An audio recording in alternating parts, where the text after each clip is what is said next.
এই চেয়ারটা খালি হয়ে গেলে এ জায়গা বসবে শয়তান। কে বসবে? শয়তানকে তো চেয়ারে বসতে দেওয়া যাবে না।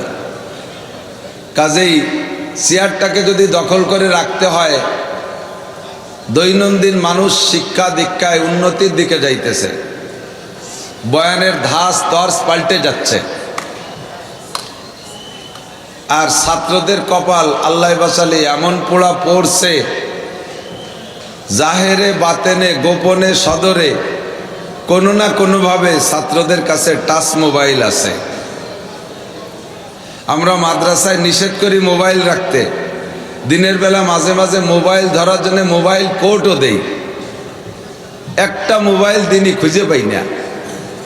অথচ সবার কাছে মোবাইল আছে। রাত 1টার পরে মোবাইল অন করলে কোন ছাত্র কার সাথে লিঙ্ক আছে সব জায়গায় সম্পর্ক দেখা যাবে, যে লাইনই আছে সবাই।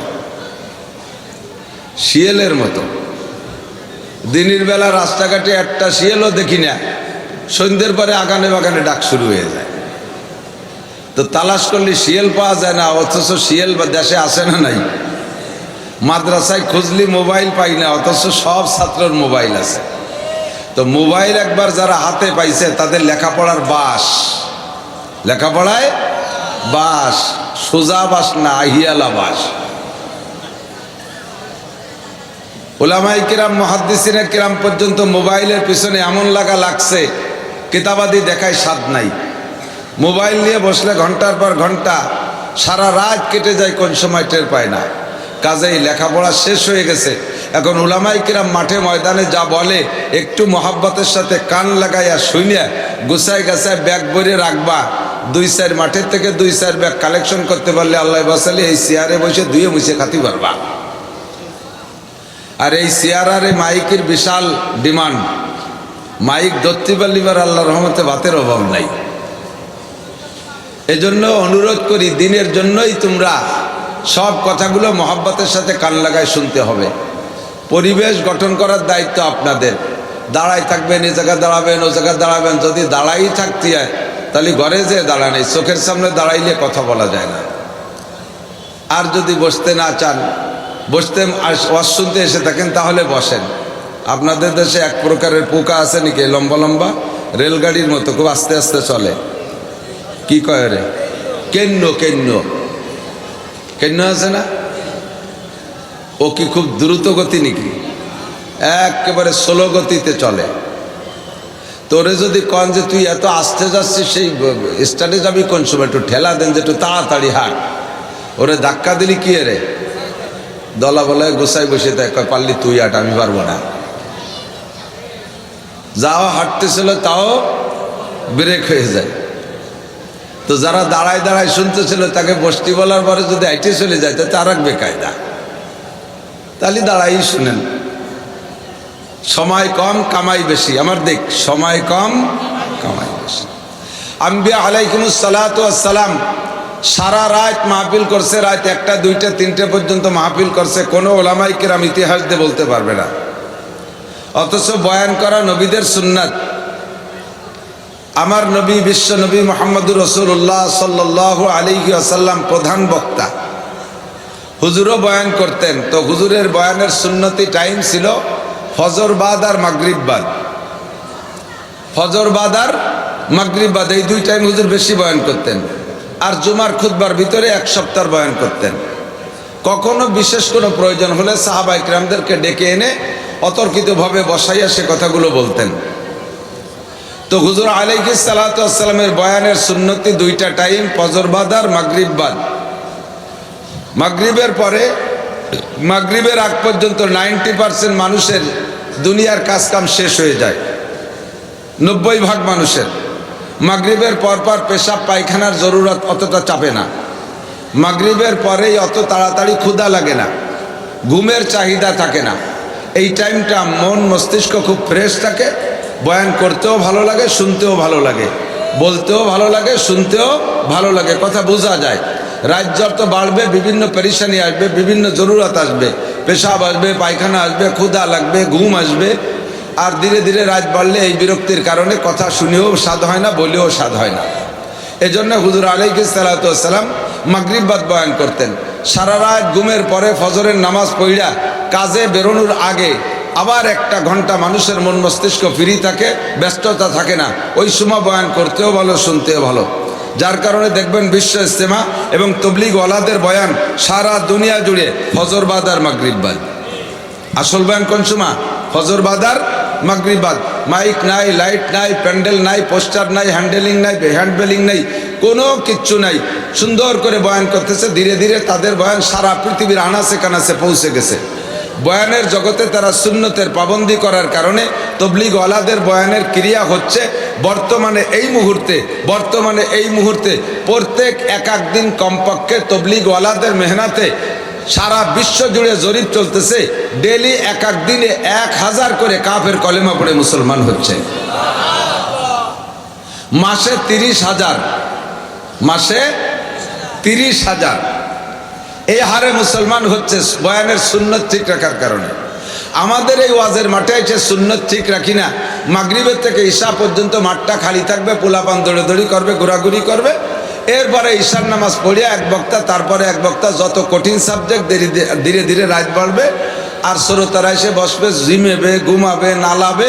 এর ভিতর দিয়ে বক্তা কি কয়ে যাবে, কিছু শুনবে, কিছু শুনবে না, যার কারণে কোনো ফায়দা হচ্ছে না। আজকে আপনারা মাগরিবের বাদ বসছেন, আস-সাবিকুন আস-সাবিকুন উলাইকাল মুকাররাবুন। আল্লাহ পাক রব্বুল আলামিন বলেন, প্রত্যেক ভালো কাজে যারা আগে থাকে, প্রত্যেক ভালো কাজে যারা অগ্রগামী, তারা আল্লাহ পাকের কাছে অতি নৈকট্যপ্রাপ্ত বান্দা, আল্লাহর অত্যন্ত প্রিয়।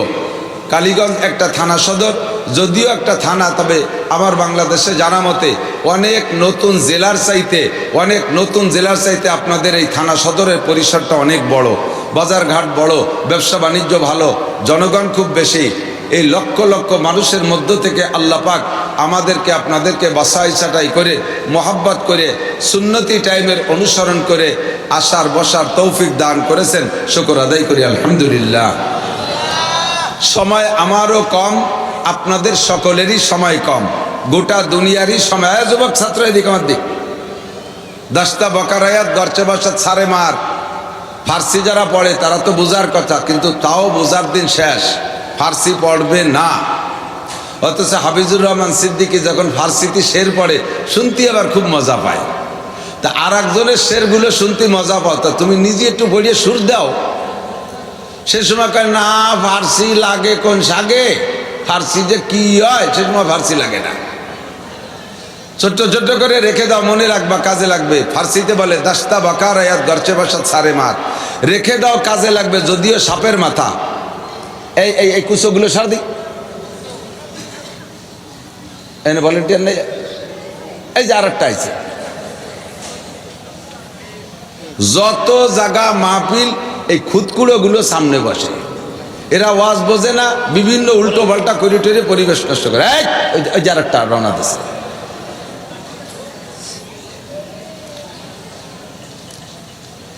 এদিক আল্লাহ পাক রব্বুল আলামিন বলেন, ঠান্ডা মাথায় আমার দিক একজনের নড়াচড়া করবে না। আল্লাহ পাক বলেন, আমাল হায়াতুদ দুনিয়া ইল্লা কালিল। শুধু আজকের আমার এই মাগরিবের থেকে বয়ানের টাইমই কম না, গোটা দুনিয়ার হায়াতি কম, দুনিয়ার হায়াতি কম। দুনিয়ার বয়স যাই চলে যাক না যাক, সামনে আর কতদিন আছে জানি না, কবে ধ্বংস হবে আল্লাহই ভালো জানে। আল্লাহ পাক বলেন, ইন্নাল্লাহা ইনদাহু ইলমুস সাআহ।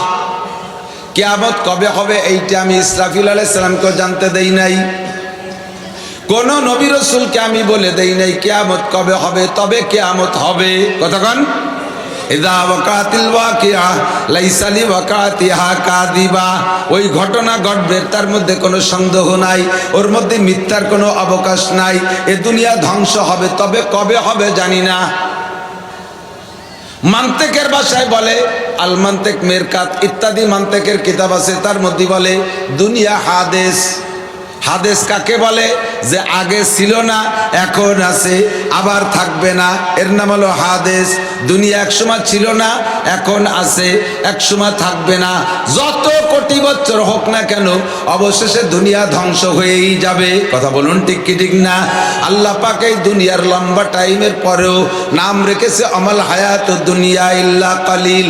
এ দুনিয়ার জিন্দেগি একেবারে সামান্য। যদি তুমি হায়াত কামনা করো, যদি তুমি হায়াত বুঝতে চাও, তাহলে হায়াত বুঝে নাও। ওয়া ইন্নাদ দারাল আখিরাতা লাহিয়াল হায়াওয়ান। আখিরাতের হায়াতই হলো অরিজিনাল হায়াত। প্রত্যেকের মরার পরে শুরু হবে আখিরাতের হায়াত, আর তা কোনোদিন শেষ হবে না। মাঝে মাঝে বিছানায় শুয়ে শুয়ে আমি আখিরাতের হায়াত চিন্তা করি, আরে শেষ হবে না মানে কতদিন পর শেষ হবে না?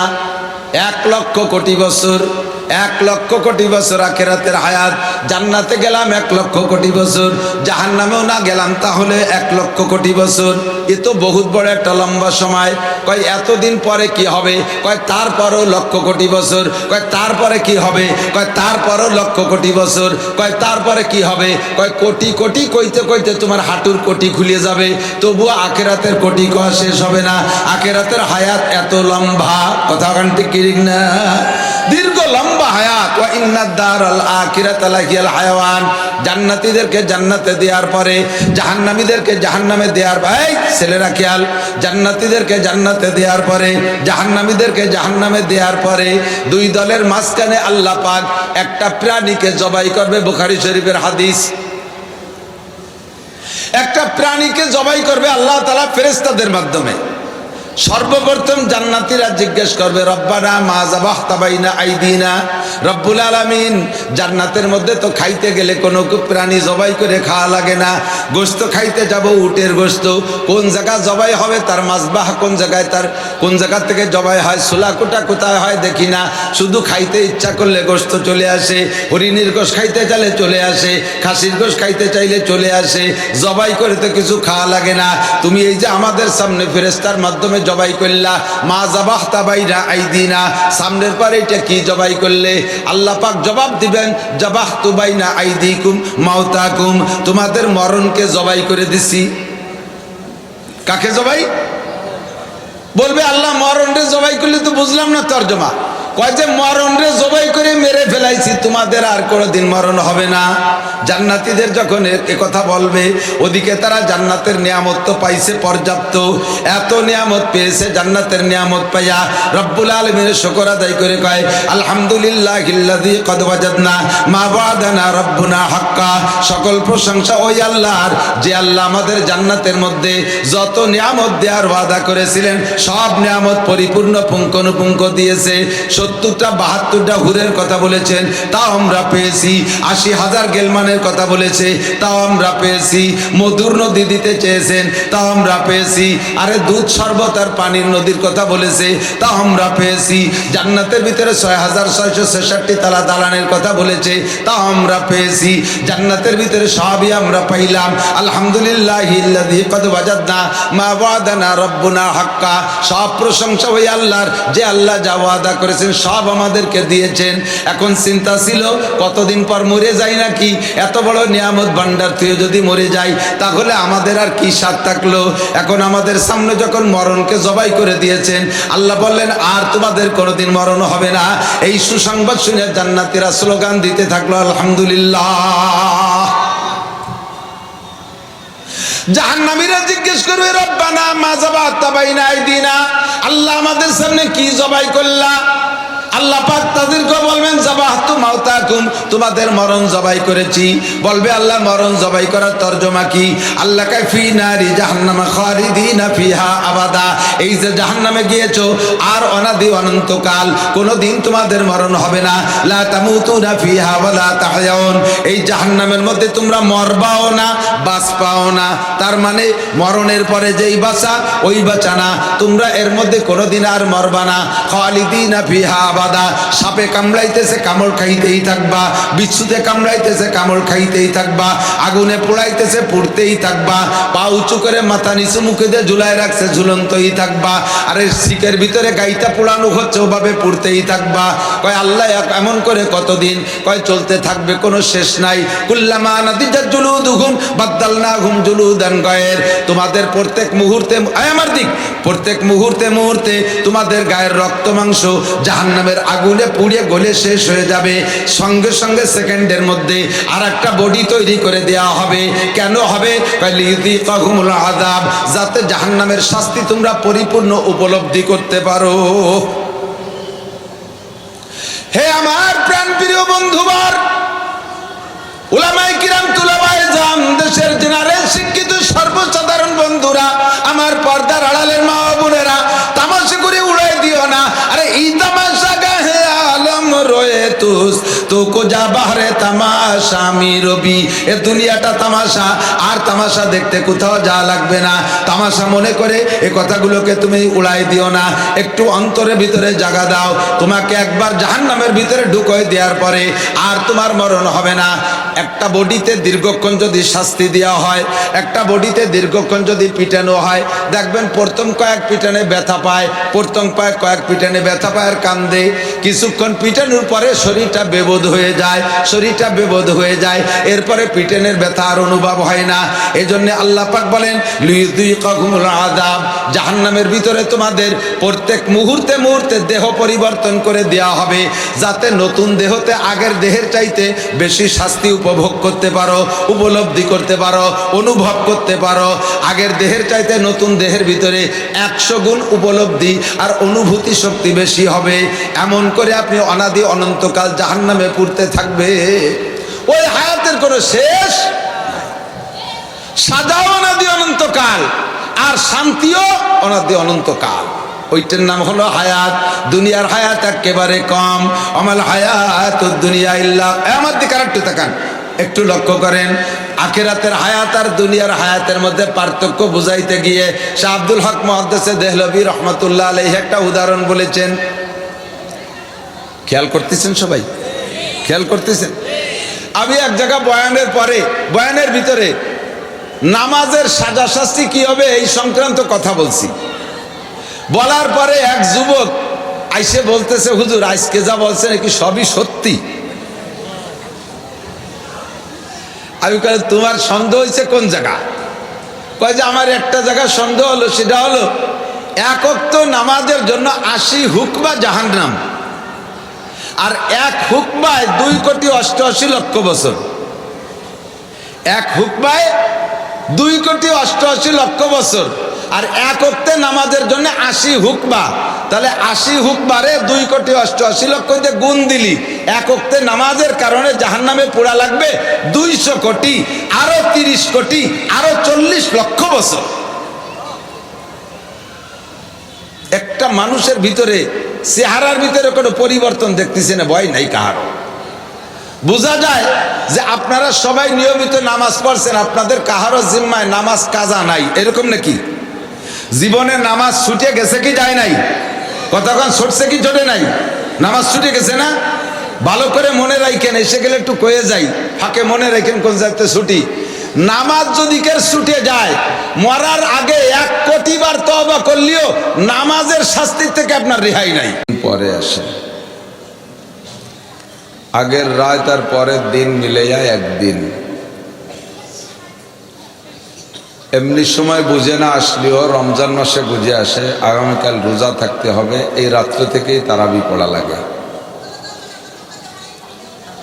সেই হিসেবে মাগরিবের পর থেকে নেই আমাদের আজকের জুমার রাত শুরু, জুমার দিন রাত এখন থেকে শুরু। জুমার রাতটা প্রত্যেক সপ্তাহের ভিতরে অত্যন্ত গুরুত্বপূর্ণ রাত, দামি রাত। মাগরিবের পরের সময়টা আরো জরুরি, আরো গুরুত্বপূর্ণ। যত নবী রাসূল দুনিয়া এসেছিলেন, হাঁটাহাঁটি করেন,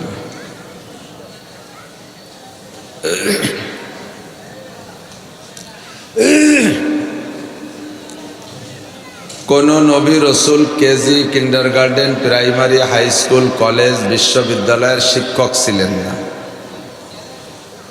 গতানুগতিক আমাদের এই সময়কার যে মাদ্রাসাগুলো, হেফজখানা, কেরাতখানা, নুরানি, কিন্ডারগার্টেন, জামাত বিভাগ ইত্যাদি, এই জাতীয় মাদ্রাসাও ছিল না। কাজেই নবীরা এ সকল মাদ্রাসার শিক্ষকও ছিলেন না। তবে সব নবী বক্তা ছিলেন। আমি বক্তা বিদায় নবীদেরকে বক্তাদের দলে নিয়ে আসতেছি তা না। সমস্ত নবীকে আল্লাহ তাআলা তবলিগের জিম্মাদারি দিয়ে পাঠিয়েছেন। ইয়া আইয়ুহার রাসূল বাল্লিগ, হে নবী তবলিগ করেন, উম্মতের কাছে পৌঁছান। সিস্টেম যদিও ব্যতিক্রম ছিল, এরকম সুন্দর প্যান্ডেল ছিল না, এভাবে এত সুন্দর মাইক, কারেন্টের লাইট ছিল না। আম্বিয়া আলাইহিমুস সালাতু ওয়াস সালাম বারে বারে, দাঁড়ে দাঁড়ে, ঘরে ঘরে গিয়ে গিয়ে উম্মতকে দাওয়াত দিয়েছেন। বিশেষ প্রয়োজনে কখনো কখনো ডেকে ডেকে বসায় বয়ান করতেন উম্মতকে। সমস্ত বক্তা, সমস্ত নবীদের মধ্যে সাইয়্যিদুল আম্বিয়া, সাইয়্যিদুল খুতাবা, বক্তাদের নেতা বক্তা বিশ্ব নবী মুহাম্মদুর রাসূলুল্লাহ সাল্লাল্লাহু আলাইহি ওয়াসাল্লাম। নবীদের ইতিহাস যতদূর আমাদের জানা আছে, ওলামায়ে কিরাম শাহেদ ও সাক্ষী। কোনো আলেম বলতে পারবে না যে কোনো একজন নবী রাত 1টা, 2টা, 3টে পর্যন্ত সারা রাত মাহফিল করেছেন। ফজরের আগে মাহফিল শেষ করে খেচড়ি রান্না করে তবারক প্যাকেট করে বিতরণ করে আস্তে আস্তে খেয়ে দিয়ে বাড়ি গেছে। ইন্না লিল্লাহি ওয়া ইন্না ইলাইহি রাজিউন। কারেন্ট জাত দোয়াটা পড়েন, ইন্না লিল্লাহি ওয়া ইন্না ইলাইহি রাজিউন। এটা কারেন্ট জাত দোয়া।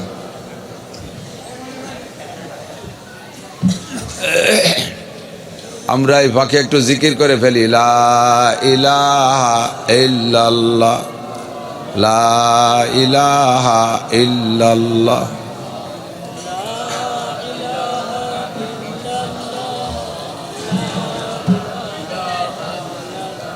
দেখো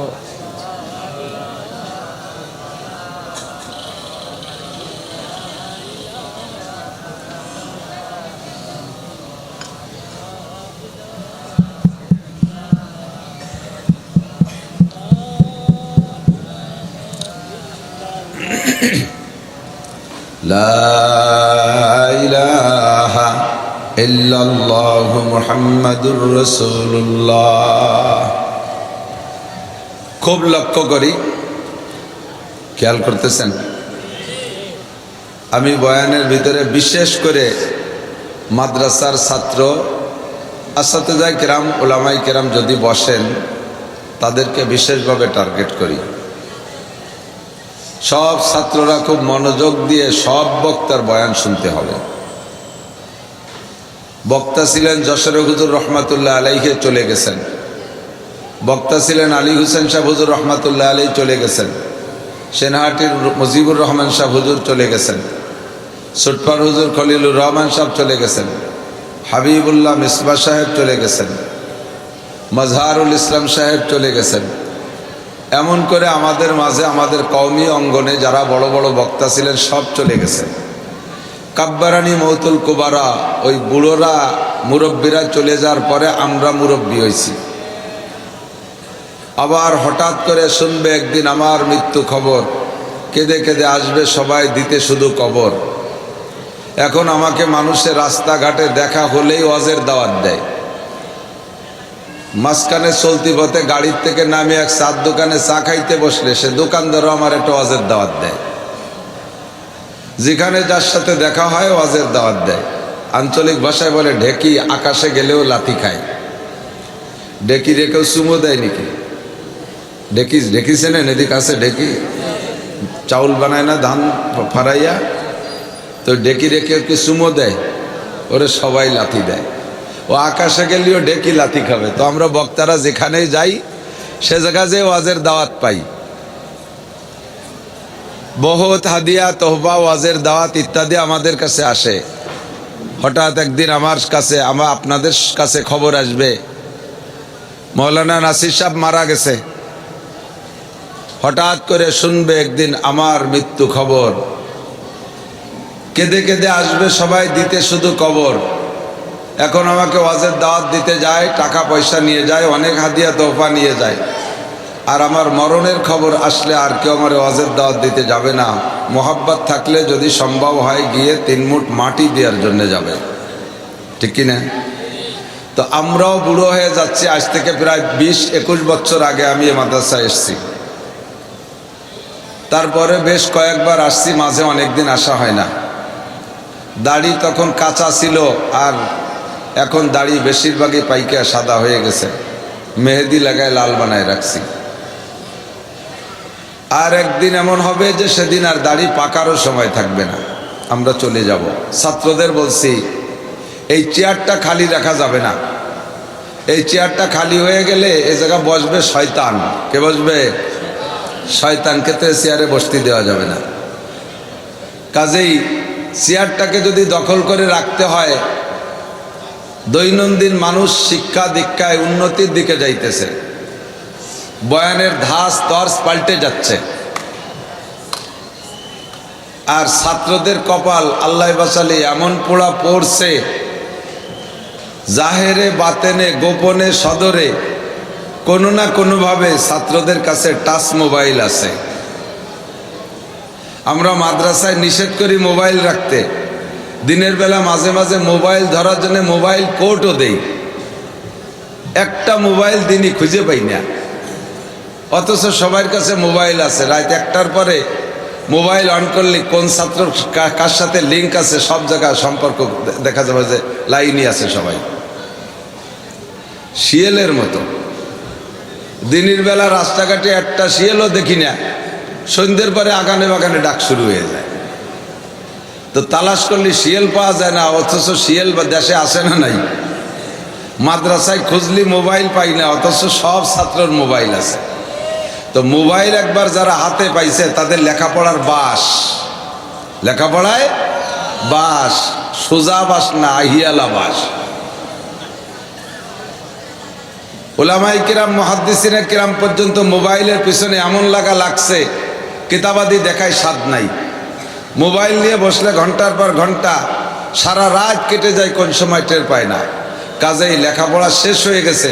এখন উলামায়ে কিরাম মাঠে ময়দানে যা বলে একটু মহাব্বতের সাথে কান লাগাইয়া শুনিয়া গুছায় গাছায় ব্যাগ ভরে রাখবা। 2-4 মাঠের থেকে 2-4 ব্যাগ কালেকশন করতে পারলে আল্লাহ বাসালে এই চেয়ারে বসে ধুয়ে মুছে খাতি পারবা। আর এই চেয়ার আর এই মাইকের বিশাল ডিমান্ড, মাইক ধরতে পারলিবার আল্লাহ রহমতে ভাতের অভাব নাই। এজন্য অনুরোধ করি, দিনের জন্যই তোমরা সব কথাগুলো মহাব্বতের সাথে কান লাগায় শুনতে হবে। পরিবেশ গঠন করার দায়িত্ব আপনাদের। দাঁড়াই থাকবেন, এ জায়গায় দাঁড়াবেন, ও জায়গায় দাঁড়াবেন। যদি দাঁড়াই থাকতে হয় তাহলে ঘরে যে দাঁড়ান, এই চোখের সামনে দাঁড়াইলে কথা বলা যায় না। আর যদি বসতে না চান, বসতে ওয়াজ শুনতে এসে থাকেন, তাহলে বসেন। আপনাদের দেশে এক প্রকারের পোকা আছে নাকি, লম্বা লম্বা রেলগাড়ির মতো, খুব আস্তে আস্তে চলে, কি কয় রে? কেন্ন কেন্ন কেন্ন আছে না? ও কি খুব দ্রুত গতি নাকি? একেবারে স্লো গতিতে চলে। তোরে যদি কন যে তুই এত আস্তে যাচ্ছিস, সেই স্টার্টে যাবি কোন সময়, একটু ঠেলা দেন যে একটু তাড়াতাড়ি হাঁট। ওরে ধাক্কা দিলি কি রে? দলা বলায় গোসাই বসে দেয়, কয় পারলি তুই হাঁট, আমি পারবো না। যাও হাঁটতেছিল তাও ব্রেক হয়ে যায়। তো যারা দাঁড়ায় দাঁড়ায় শুনতেছিল তাকে বসতি বলার পরে যদি হাইটে চলে যায় তাতে আর এক বেকায়দা। তাহলে দাঁড়াই শুনেন। সময় কম কামাই বেশি, আমার দেখ, সময় কম কামাই বেশি। আম্বিয়া আলাইহিমুস সালাতু ওয়াস সালাম সারা রাত মাহফিল করছে, রাত 1টা 2টা 3টে পর্যন্ত মাহফিল করছে। কোনো ওলামায়ে কিরাম ইতিহাস দিয়ে বলতে পারবে না। অথচ বয়ান করা নবীদের সুন্নাত। আমার নবী, বিশ্ব নবী মুহাম্মদুর রাসূলুল্লাহ সাল্লাল্লাহু আলাইহি ওয়াসাল্লাম প্রধান বক্তা, হুজুরও বয়ান করতেন। তো হুজুরের বয়ানের সুন্নতি টাইম ছিল ফজর বাদ আর মাগরিব বাদ। ফজর বাদ আর মাগরিব বাদ, এই 2 টাইম হুজুর বেশি বয়ান করতেন। আর জুমার খুতবার ভিতরে 1 সপ্তাহ বয়ান করতেন। কখনো বিশেষ কোনো প্রয়োজন হলে সাহাবায়ে কিরামদেরকে ডেকে এনে অতর্কিতভাবে বসাইয়া সে কথাগুলো বলতেন। তো হুজুর আলাইহিস সালাতু ওয়াস সালামের বয়ানের সুন্নতি দুইটা টাইম, ফজর বাদ আর মাগরিব বাদ। মাগরিবের পরে, মাগরিবের আগ পর্যন্ত 90% মানুষের দুনিয়ার কাজ কাম শেষ হয়ে যায়, 90% মানুষের। মাগরিবের পরপর পেশাব পায়খানার জরুরত অতটা চাপে না, মাগরিবের পরেই অত তাড়াতাড়ি ক্ষুধা লাগে না, ঘুমের চাহিদা থাকে না। এই টাইমটা মন মস্তিষ্ক খুব ফ্রেশ থাকে, বয়ান করতেও ভালো লাগে, শুনতেও ভালো লাগে, বলতেও ভালো লাগে, শুনতেও ভালো লাগে, কথা বোঝা যায়। রাত যত বাড়বে বিভিন্ন পেরেশানি আসবে, বিভিন্ন জরুরত আসবে, পেশাব আসবে, পায়খানা আসবে, ক্ষুধা লাগবে, ঘুম আসবে। আর ধীরে ধীরে রাত বাড়লে এই বিরক্তির কারণে কথা শুনেও স্বাদ হয় না, বলেও স্বাদ হয় না। এজন্য হুজুর আলাইহিস সালাতু ওয়াস সালাম মাগরিব বাদ বয়ান করতেন। সারা রাত ঘুমের পরে ফজরের নামাজ পড়া কাজে বেরোনোর আগে আবার 1 ঘন্টা মানুষের মন মস্তিষ্ক ফ্রি থাকে, ব্যস্ততা থাকে না, ওই সময় বয়ান করতেও ভালো, শুনতেও ভালো। যার কারণে দেখবেন বিশ্ব ইজতেমা এবং তবলিগ ওয়ালাদের বয়ান সারা দুনিয়া জুড়ে ফজর বাদ আর মাগরিব বাদ। আসল বয়ান কোন সময়? ফজর বাদ আর মাগরিব বাদ। মাইক নাই, লাইট নাই, প্যান্ডেল নাই, পোস্টার নাই, হ্যান্ডেলিং নাই, হ্যান্ডবেলিং নাই, কোনো কিচ্ছু নাই। সুন্দর করে বয়ান করতেছে, ধীরে ধীরে তাদের বয়ান সারা পৃথিবীর আনাচে কানাচে পৌঁছে গেছে। বয়ানের জগতে তারা সুন্নতের পাবন্দি করার কারণে তবলিগ ওয়ালাদের বয়ানের ক্রিয়া হচ্ছে বর্তমানে এই মুহূর্তে প্রত্যেক এক দিন কমপক্ষে তবলিগ ওয়ালাদের মেহনতে সারা বিশ্ব জুড়ে জরিপ চলতেছে, ডেলি এক দিনে 1000 করে কাফের কলেমা পড়ে মুসলমান হচ্ছে। মাসে 30,000, মাসে 30,000 এই হারে মুসলমান হচ্ছে বয়ানের সুন্নত ঠিক রাখার কারণে। আমাদের এই ওয়াজের মাঠে এসে সুন্নত ঠিক রাখি না, মাগরিবের থেকে ঈশা পর্যন্ত মাঠটা খালি থাকবে, পোলাপান দৌড়াদৌড়ি করবে, ঘোরাঘুরি করবে। এরপরে ঈশার নামাজ পড়িয়া এক বক্তা, তারপরে এক বক্তা, যত কঠিন সাবজেক্ট ধীরে ধীরে রাত বাড়বে। আর শ্রোতারা এসে বসবে, ঝিমেবে, ঘুমাবে, নালাবে। এর ভিতর দিয়ে বক্তা কি কয়ে যাবে, কিছু শুনবে, কিছু শুনবে, কিছু শুনবে না, যার কারণে কোনো ফায়দা হচ্ছে না। আজকে আপনারা মাগরিবের বাদ বসছেন, আস-সাবিকুনা আস-সাবিকুন উলাইকাল মুকাররাবুন। আল্লাহ পাক রব্বুল আলামিন বলেন, প্রত্যেক ভালো কাজে যারা আগে থাকে, প্রত্যেক ভালো কাজে যারা অগ্রগামী, তারা আল্লাহ পাকের কাছে অতি নৈকট্যপ্রাপ্ত বান্দা, আল্লাহর অত্যন্ত প্রিয়। কালীগঞ্জ একটা থানা সদর, যদিও একটা থানা, তবে আমার বাংলাদেশে জানা মতে অনেক নতুন জেলার চাইতে আপনাদের এই থানা সদরের পরিসরটা অনেক বড়, বাজারঘাট বড়, ব্যবসা বাণিজ্য ভালো, জনগণ খুব বেশি। এই লক্ষ লক্ষ মানুষের মধ্য থেকে আল্লাহ পাক আমাদেরকে আপনাদেরকে বাছাই ছাঁটাই করে, মোহাব্বত করে, সুন্নতি টাইমের অনুসরণ করে আসার বসার তৌফিক দান করেছেন। শুকর আদায় করি আলহামদুলিল্লাহ। সময় আমারও কম, আপনাদের সকলেরই সময় কম, গোটা দুনিয়ারই সময়। যুবক ছাত্র এদিক আমার দিক, 10টা বকারায়াত গরচে বসা ছাড়ে মার। ফার্সি যারা পড়ে তারা তো বোঝার কথা, কিন্তু তাও বোঝার দিন শেষ, ফার্সি পড়বে না। অথচ হাফিজুর রহমান সিদ্দিকী যখন ফার্সিতে শের পড়ে, শুনতে আবার খুব মজা পায়। তা আর একজনের শেরগুলো শুনতে মজা পাও, তা তুমি নিজে একটু পড়িয়ে সুর দাও। সে সময় কয় না, ফার্সি লাগে কোন সাগে, ফার্সি যে কি হয় সে সময় ফার্সি লাগে না। ছোট্ট ছোট্ট করে রেখে দাও, মনে রাখবা, কাজে লাগবে। ফার্সিতে বলে 10টা বকারায়াত গরচে বসা ছাড়ে মার, রেখে দাও, কাজে লাগবে। যদিও সাপের মাথা, এই কুচোগুলো সার দিই, এনে ভলেন্টিয়ার নেই। এই যে আরেকটা আছে, যত জায়গা মাহফিল এই খুদকুড়োগুলো সামনে বসে, এরা ওয়াজ বোঝে না, বিভিন্ন উল্টো পাল্টা করে টরে পরিবেশ নষ্ট করে। ওই যে আরেকটা রওনা দিচ্ছে।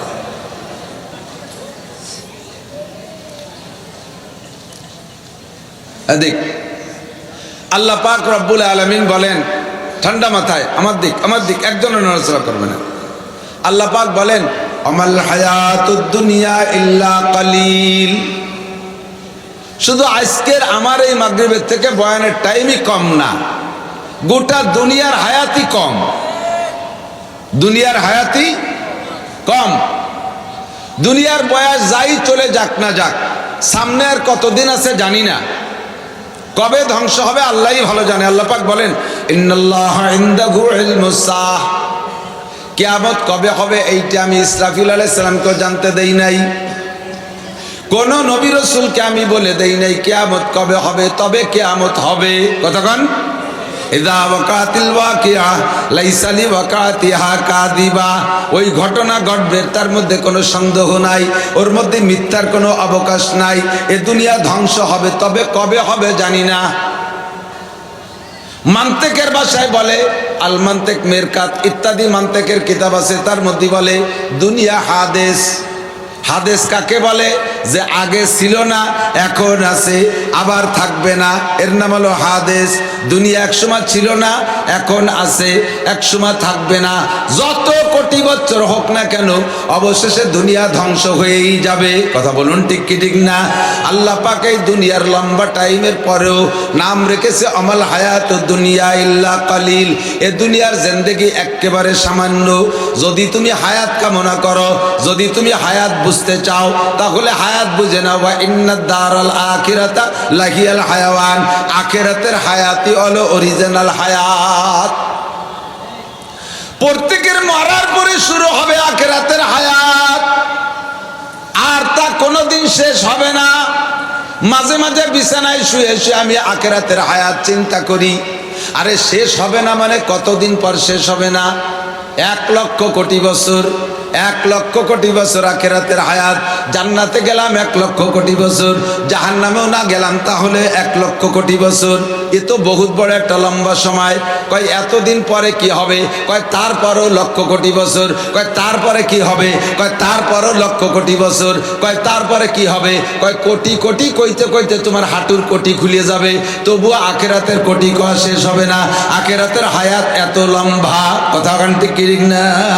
দীর্ঘ লম্বা হায়াত। ওয়া ইন্নাদ দারাল আখিরাতা লাহিয়াল হায়াওয়ান, জান্নাতীদেরকে জান্নাতে দেওয়ার পরে জাহান্নামীদেরকে জাহান্নামে দেওয়ার, ভাই ছেলেরা খেয়াল, জান্নাতীদেরকে জান্নাতে দেওয়ার পরে জাহান্নামীদেরকে জাহান্নামে দেওয়ার পরে দুই দলের মাঝখানে আল্লাহ পাক একটা প্রাণীকে জবাই করবে। বুখারী শরীফের হাদিস।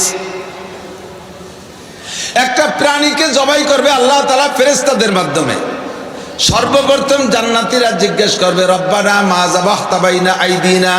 রব্বুল আলামিন, জান্নাতের মধ্যে তো খাইতে গেলে কোনো প্রাণী জবাই করে খাওয়া লাগে না। গোশত খাইতে যাব, উটের গোশত, কোন জায়গা জবাই হবে তার মাজবাহ কোন জায়গায়, তার কোন জায়গা থেকে জবাই হয়, সোলাকুটা কোথায় হয় দেখি না, শুধু খাইতে ইচ্ছা করলে গোশত চলে আসে। হরিণীর গোশত খাইতে চাইলে চলে আসে, খাসির গোশত খাইতে চাইলে চলে আসে। জবাই করে তো কিছু খাওয়া লাগে না। তুমি এই যে আমাদের সামনে ফেরেশতার মাধ্যমে জবাই করলা, মা যাবাহতা বাইনা আইদিনা, সামনের পরে এটা কি জবাই করলে? আল্লাহ পাক জবাব দিবেন, যাবাহতু বাইনা আইদিকুম মাউতাকুম, তোমাদের মরণকে জবাই করে দিছি। কাকে জবাই? বলবে আল্লাহ মরণ রে জবাই করলে, তো বুঝলাম না তরজমা। কয় যে মরণ রে জবাই করে মেরে ফেলাইছি, তোমাদের আর কোনোদিন মরণ হবে না। জান্নাতীদের যখন এ কথা বলবে, ওদিকে তারা জান্নাতের নিয়ামত তো পাইছে পর্যাপ্ত, এত নিয়ামত পেয়েছে, জান্নাতের নিয়ামত পাইয়া রব্বুল আলামিনের শুকর আদায় করে কয় আলহামদুলিল্লাহিল্লাযী কদ ওয়াজাদনা মা ওয়াদানা রব্বুনা হাক্কা। সকল প্রশংসা ওই আল্লাহর, যে আল্লাহ আমাদের জান্নাতের মধ্যে যত নিয়ামত দেওয়ার ওয়াদা করেছিলেন সব নিয়ামত পরিপূর্ণ পুঙ্খানুপুঙ্খ দিয়েছে। 70টা 72টা হুরের কথা বলেছেন, তাও আমরা পেয়েছি।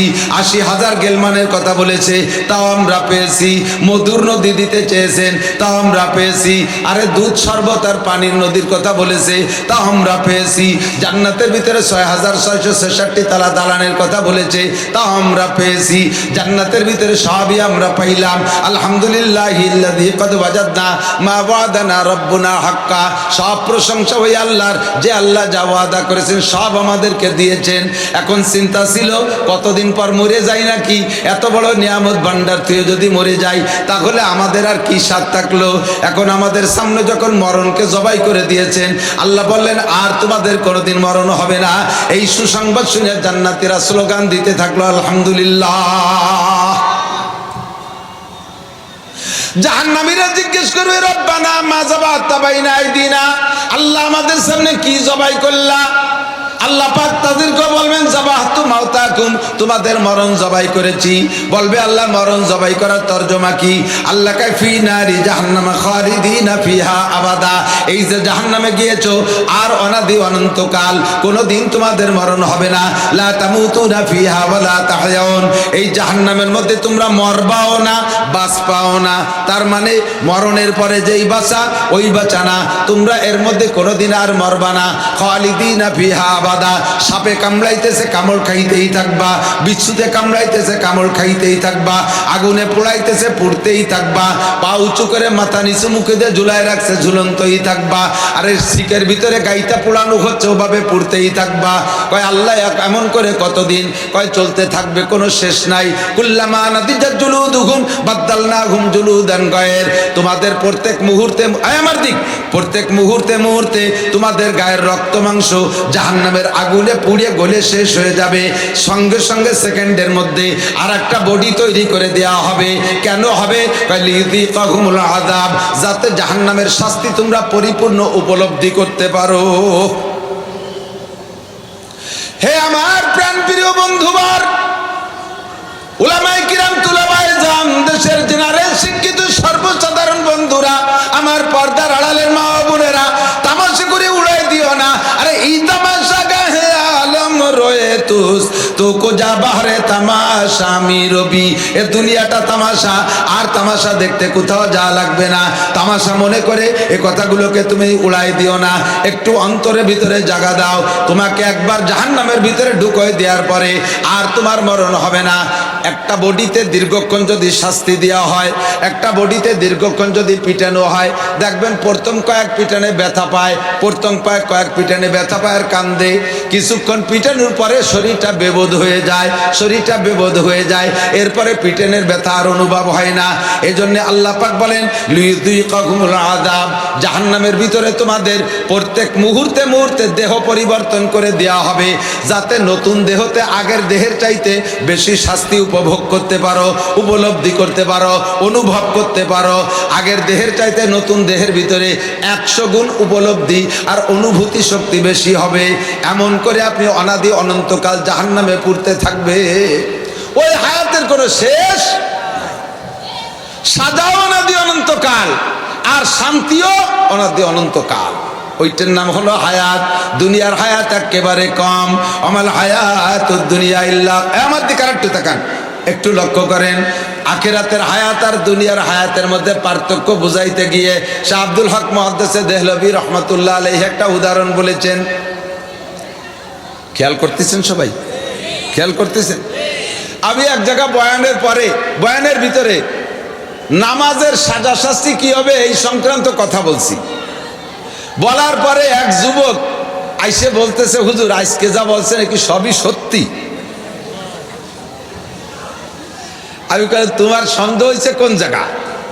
কয় যে আমার একটা জায়গা সন্দেহ হলো, সেটা হলো এক ওয়াক্ত নামাজের জন্য 80 হুকমা জাহান্নাম, আর এক হুকমায় 2,88,00,000 বছর। এক হুকমায় 2,88,00,000 বছর, আর এক ওয়াক্তে নামাজের জন্য 80 হুকমা। তাহলে 80 হুকমারে 2,88,00,000 দিয়ে গুণ দিলি, এক ওয়াক্তে নামাজের কারণে জাহান্নামে পোড়া লাগবে 200 কোটি, আরো 30 কোটি, আরো 40 লক্ষ বছর। একটা মানুষের ভিতরে চেহারার ভিতরে কোনো পরিবর্তন দেখতেছে না, ভয় নাই কাহার। বোঝা যায় যে আপনারা সবাই নিয়মিত নামাজ পড়ছেন, আপনাদের কাহারও জিম্মায় নামাজ কাজা নাই, এরকম নাকি? জীবনে নামাজ ছুটে গেছে কি যায় নাই? কতক্ষণ ছুটছে কি ছোটে নাই? নামাজ ছুটে গেছে না? ভালো করে মনে রাখেন, এসে গেলে একটু কয়ে যাই, ফাঁকে মনে রাখেন কোন যাতে ছুটি। নামাজ যদি কেউ ছুটে যায়, মরার আগে 1 কোটি বার তওবা করলেও নামাজের শাস্তির থেকে আপনার রেহাই নাই। বোঝে নাই? আবার একটু কই, নামাজ পড়েন নাই, মরার আগে আস্তাগফিরুল্লাহ কই ব্যাগটাই কেন দিতেছেন, সব গুনাহ মাফ হবে, নামাজ মাফ হবে না।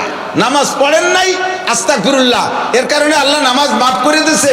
আর নামাজ না পড়ার কারণে যে শাস্তি আপনার নামে বরাদ্দ ছিল সেটা থেকে আপনি মুক্তি পাইছেন, তা আদৌ নয়, 1 জাররাও না। আপনাকে নামাজ দিয়ে নামাজ পরিশোধ করতেই হবে। বুঝতে কি বার পারছি একটু? আর একটু ভালো করে বোঝে। জিনা করলে গুনাহ হয়, এই আমার দিক, জিনা করলে গুনাহ হয়, চুরি করলে গুনাহ হয়, মদ খাইলে গুনাহ হয়। কয়টা গুনাহ হয়? একবার জিনায় একটা গুনাহ, দুইবার জিনায় দুইটা গুনাহ, এক বিড়িতে এক গুনাহ, একবার দাড়ি কাটলে মুখে যে কয়টা দাড়ি সেই কয়টা কবিরা গুনাহ, মদ খাইলে গুনাহ, তাড়ি খাইলে গুনাহ, বিড়ি খাইলে গুনাহ, মিথ্যে কথায় গুনাহ, গীবত শিকায়তে গুনাহ, চুরি ডাকাতিতে গুনাহ।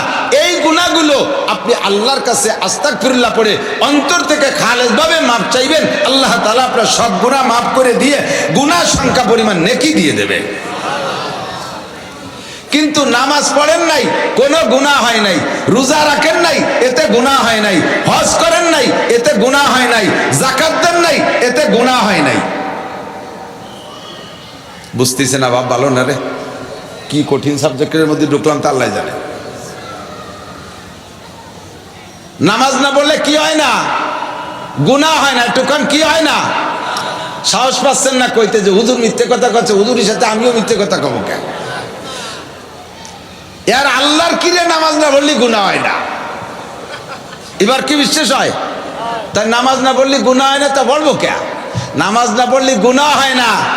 যদি নামাজ না পড়লে গুনাহ হইতো তাহলে মরার আগে আস্তাগফিরুল্লাহ পড়লে নামাজ মাফ হয়ে যাইতো। নামাজ না পড়লে গুনাহ হয় না, নামাজ না পড়লে গুনাহ হয় না। তবে হয় কি, এক ওয়াক্ত নামাজ না পড়ার কারণে আপনার আমলনামায় বরাদ্দ হয়ে আছে 230 কোটি 40 লক্ষ বছর জাহান্নামে আপনাকে পুড়তে হবে। গুনাহ একটাও হবে না, তবে ওই পরিমাণ পূর্তি হবে। জাহান্নামের শাস্তি ওই পরিমাণ ভুগতে হবে। এটা আস্তাগফিরুল্লাহ মাপ হবে না। কয়টা আস্তাগফিরুল্লাহ মাপ হবে না কেন? বলে যদি আস্তাগফিরুল্লাহ মাপ হয়, একটা লোক 60 বছর নামাজ না পড়ে আস্তাগফিরুল্লাহ করে নামাজ মাফ করায় বেহেশতে চলে গেল, তা আমি বিটা শীতকালের দিনে 60 বছর ঠান্ডা পানিতে ওযু করে ভর্তি যাবো কে? তাহলে আমি পড়লেওয়ালা আর না পড়ার মধ্যে পার্থক্য থাকলো কি? কাজেই মনে রাখবেন, শরীয়তের যে ফরজ 4টি বিধান, এই 4টে ছেড়ে দিলে গুনাহ হয় না, তবে ওর এগেনস্টে বিশাল করে শাস্তি বরাদ্দ আছে। ওই শাস্তি আপনার তওবার দ্বারা ক্ষমা হবে না, ওই শাস্তি আস্তাগফিরুল্লাহ মাফ হবে না, ওই শাস্তি আপনাকে বাঁচতে হলে ওইটা পরিশোধ করতে হবে। উদাহরণ দিলে সুন্দর করে একটু বুঝবেন। একটা ছোট্ট উদাহরণ দেই। আমার এলাকায় এক সুফি সাহেব, দরবেশ সাহেব, সুন্নতের খুব পাবন্দি করে। এর মানে দস্তারখানা ছাড়া বিড়িও খায় না, পাগড়ি শুয়েও পাগড়ি বাঁধতে শুয়ে থাকে, এই বড় যুব্য গাইতে শুয়ে থাকে। আমরা যে প্লাস্টিকের বোতাম লাগাইছি, নবী পাকের জামানায় প্লাস্টিকের বোতাম ছিল না, কাপড় দিয়ে গুন্ডি বানায় ব্যবহার করত। এই লোকে নবীর সুন্নতের পাবন্দি করতে যাইয়া এই কাপড়ের গুন্ডি বানাইয়া ব্যবহার করে, বোতামও লাগায় না। এত সুন্নতি, কিন্তু জাগা মতো বিশাল বেকায়দা, লেনদেন ভালো না। লেনদেন এরকম কিছু আছে না, তসবিটি বা পাল্টি। বাহারাল ওই লোক এক ডাক্তারের কাছে 300 টাকার ওষুধ খাইছে। 300 টাকার ওষুধ খাই, আজ দেয়, কাল দেয়, পশু দেয়, তসু দেয়, এই মাস সে মাস করতে করতে 3 বছর দেয় না। তো 3 বছর পরে ওই লোকটা তবলিগি তশকিল হইয়া 3 চিল্লায় চলে গেছে। চিল্লায় যায় এইবার শুনছে যে আল্লাহর হকে যত হক নষ্ট করো, সব হক আল্লাহ ক্ষমা করে দিতে পারে, কিন্তু মানুষের হক আল্লাহ তাআলা ক্ষমা করবেন না। তুমি যদি কারো কাছে 2 পয়সার দিনা থাকো, তাহলে 7 রাকাত নামাজ দেয়া লাগবে। 1 টাকা 100 পয়সা, প্রত্যেক 2 পয়সা 7 রাকাত নামাজ দেয়া লাগবে। এমন করে তোমাকে ইবাদত দিয়ে, নেকি দিয়ে মানুষের দিনা পরিশোধ করা লাগবে। এটা আল্লাহ পাক ক্ষমা করতে পারবেন না, এটাই দায়িত্ব আল্লাহ নেন নাই। কাজেই মানুষকে যদি কথা সত্য কথা বলে থাকো, তার কাছে মাপ চেয়ে নিবা। টাকা পয়সার লেনদেন থাকলে সেটা পরিশোধ করবা, অথবা তার কাছ থেকে ক্ষমা চেয়ে নিবা। এই বিষয়টা তবলিগের উপরে, তবলিগে যাইয়া খুব ভালো করে শুনছে আর বুঝছে। এখন বাড়ি আইসা ওই ডাক্তার সাহেবের কাছে গেছে। তো যাইয়া ডাক্তাররে ওনার সিদ্ধান্ত যে আমি যে কোনোভাবে মাপ চাচার মধ্যে দিয়ে ছাড়িয়ে আসবো, টাকা দেবো না ডাক্তাররে। এই সিদ্ধান্ত নিয়ে যাইয়ে যদি ডাক্তার আপনার কাছ থেকে 300 টাকার ওষুধ খাইছিলাম 3 বছর আগে, দিতে পারি নাই, আল্লাহর রাস্তে মাফ করে দেন। এনার তো দেওয়ার সঙ্গতি আছে। ডাক্তার যদি হইতো, এই লোক যদি হতো গরিব মানুষ, তাহলে ডাক্তার কাছে এমন কইলে মাফ করে দিত। কিন্তু লোকটা ধনী মানুষ, আবার টাকা দেবে না, ডাক্তারের কাছে যাইয়ে মাফ চাইলে মাফও করবে না। এই জন্য উনি কায়দা করে, বক্তা মানুষ, সুন্দর করে বুঝাই দিয়েছে। তবলিগিতেও আসিয়েছে, এসে বলতেছে ডাক্তার সাহেব, এক সমাজে চলাফেরা করছি, একই হাট বাজারে হাক্কে কেনাকাটা করছি, কত উল্টো পাল্টা ভুলচুক হয়ে থাকতে পারে। আপনার কাছে আমি যা পাবো সব মাফ করে দিলাম। মানে উনি যখন ঢেলিয়ে দিয়েছে তাহলে ডাক্তারও তো ঢেলি দেবে। আপনি আমার জীবনে যত শক্ত কথা বলছেন সব মাফ করে দিলাম, দুনিয়ার থেকে সাপড়া হয়ে যাওয়া ভালো। আর আপনার কাছে আমি টাকা পয়সা যা পাবো সব মাফ করে দিলাম, ওর হিসেব নিকেশ করা লাগবে না। আর আপনিও আমারে মাফ করে দেন, যদি আপনি আমি যদি আপনার কোনো শক্ত কথা বলে থাকি তাও মাফ করে দেন। আর আপনি যদি আমার কাছে পয়সা কড়ি পেয়ে থাকেন তাও আল্লাহর রাস্তায় মাফ করে দেন, দুইজন সমান সমান হয়ে একসাথে ভেস্তে যাই। তো ডাক্তার সাহেব বললেন সব মাফ করে দিলাম, টাকা 300 ফেলাও। সব মাফ করে দিলাম, টাকা 300 ফেলাও। তা উনি কথা টাকা দেবো, তা মাফ সালাম কি? টাকা দিবা তো টাকার জায়গায় টাকা দিবা। 3 বছর আগে দেওয়ার কথা ছিল, দেও নাই, এই ঘুরাইছো, এই ঘুরানোর যে অন্যায় এডে মাফ করে দিলাম, টাকা ফেলা। আল্লাহ কয় 25 বছর আগে নামাজ ফরজ হয়েছে, পড়িস নেই, এখন পড়িয়ে দে, পড়িয়ে দিয়ে মাফসা। এতদিন আমারে কেন ঘুরাইছিস, এই গুল্লি মাফ করে দিলাম। জোহরের নামাজ জোরে পড়ার কথা ছিল, না পড়ে আসরে কেন পড়ছিস, এই ঘুরালি কেন, এই গুল্লি মাফ করে দিলাম আস্তাগফিরুল্লাহর কারণে। বাকি নামাজ আমারে ফেরত দেয়া লাগবে। কথা কন? এক ওয়াক্ত নামাজের জন্য 230 কোটি 40 লক্ষ বছর। যুবক কয় হুজুর একটু কমায় কন, অতদিন বাঁচবো না জাহান্নামের মধ্যে। অল্প করে বলেন তাহলে মানার যোগ্য হবে। এত লম্বা টাইম জাহান্নামে থাকবো না, কারণ দুনিয়ার আগুনের চাইতে জাহান্নামের আগুন 100 গুণ পাওয়ার বেশি। দুনিয়ার সাধারণ এই আখের মিলের ভিতরে যে বয়লার আছে, ওর ভিতরে একটা মানুষ যদি ফেলানো হয়, একটা মানুষ নিঃশেষ হইতে ভস্ম হইতে কতক্ষণ লাগবে? 1-2 মিনিটের মধ্যে শেষ। কতক্ষণ ঠিক না? ওর ভিতরে যে আগুন, আরে লোহা পুইড়া পানি হয়ে যাচ্ছে, এই আগুনের ভিতরে দুনিয়ার আগুন, তার ভিতরে 1 মিনিটের বেশি থাকবো না। আর জাহান্নামের আগুনের চাইতে 99 গুণ পাওয়ার বেশি, ওর ভিতরে এত লম্বা টাইম থাকবো না। একটু কমায় বলেন। আল্লাহ পাক রব্বুল আলামিন বলেন না, ওয়ামাল হায়াতুদ দুনিয়া ইল্লা কালিল, আখিরাতের জিন্দেগি ওয়াইন্নাদ দারাল আখিরাতা লাহিয়াল হায়াওয়ান, আখিরাতের হায়াতের শেষ নাই, ওর মধ্যে তুমি ঢুকবা। কুল্লামা নাদিজাত জুলুদুহুম বাদদালনাহুম জুলুদান গায়র, তুমি মনে করছো পুড়ে ছাইবস্য হয়ে যাবা, মুহূর্তের মধ্যে তোমার আরেকটা দেহ বানাই দেওয়া হবে। ওই দেহের ভিতরে অনুভূতি শক্তি থাকবে আগের চাইতে 100 গুণ বেশি।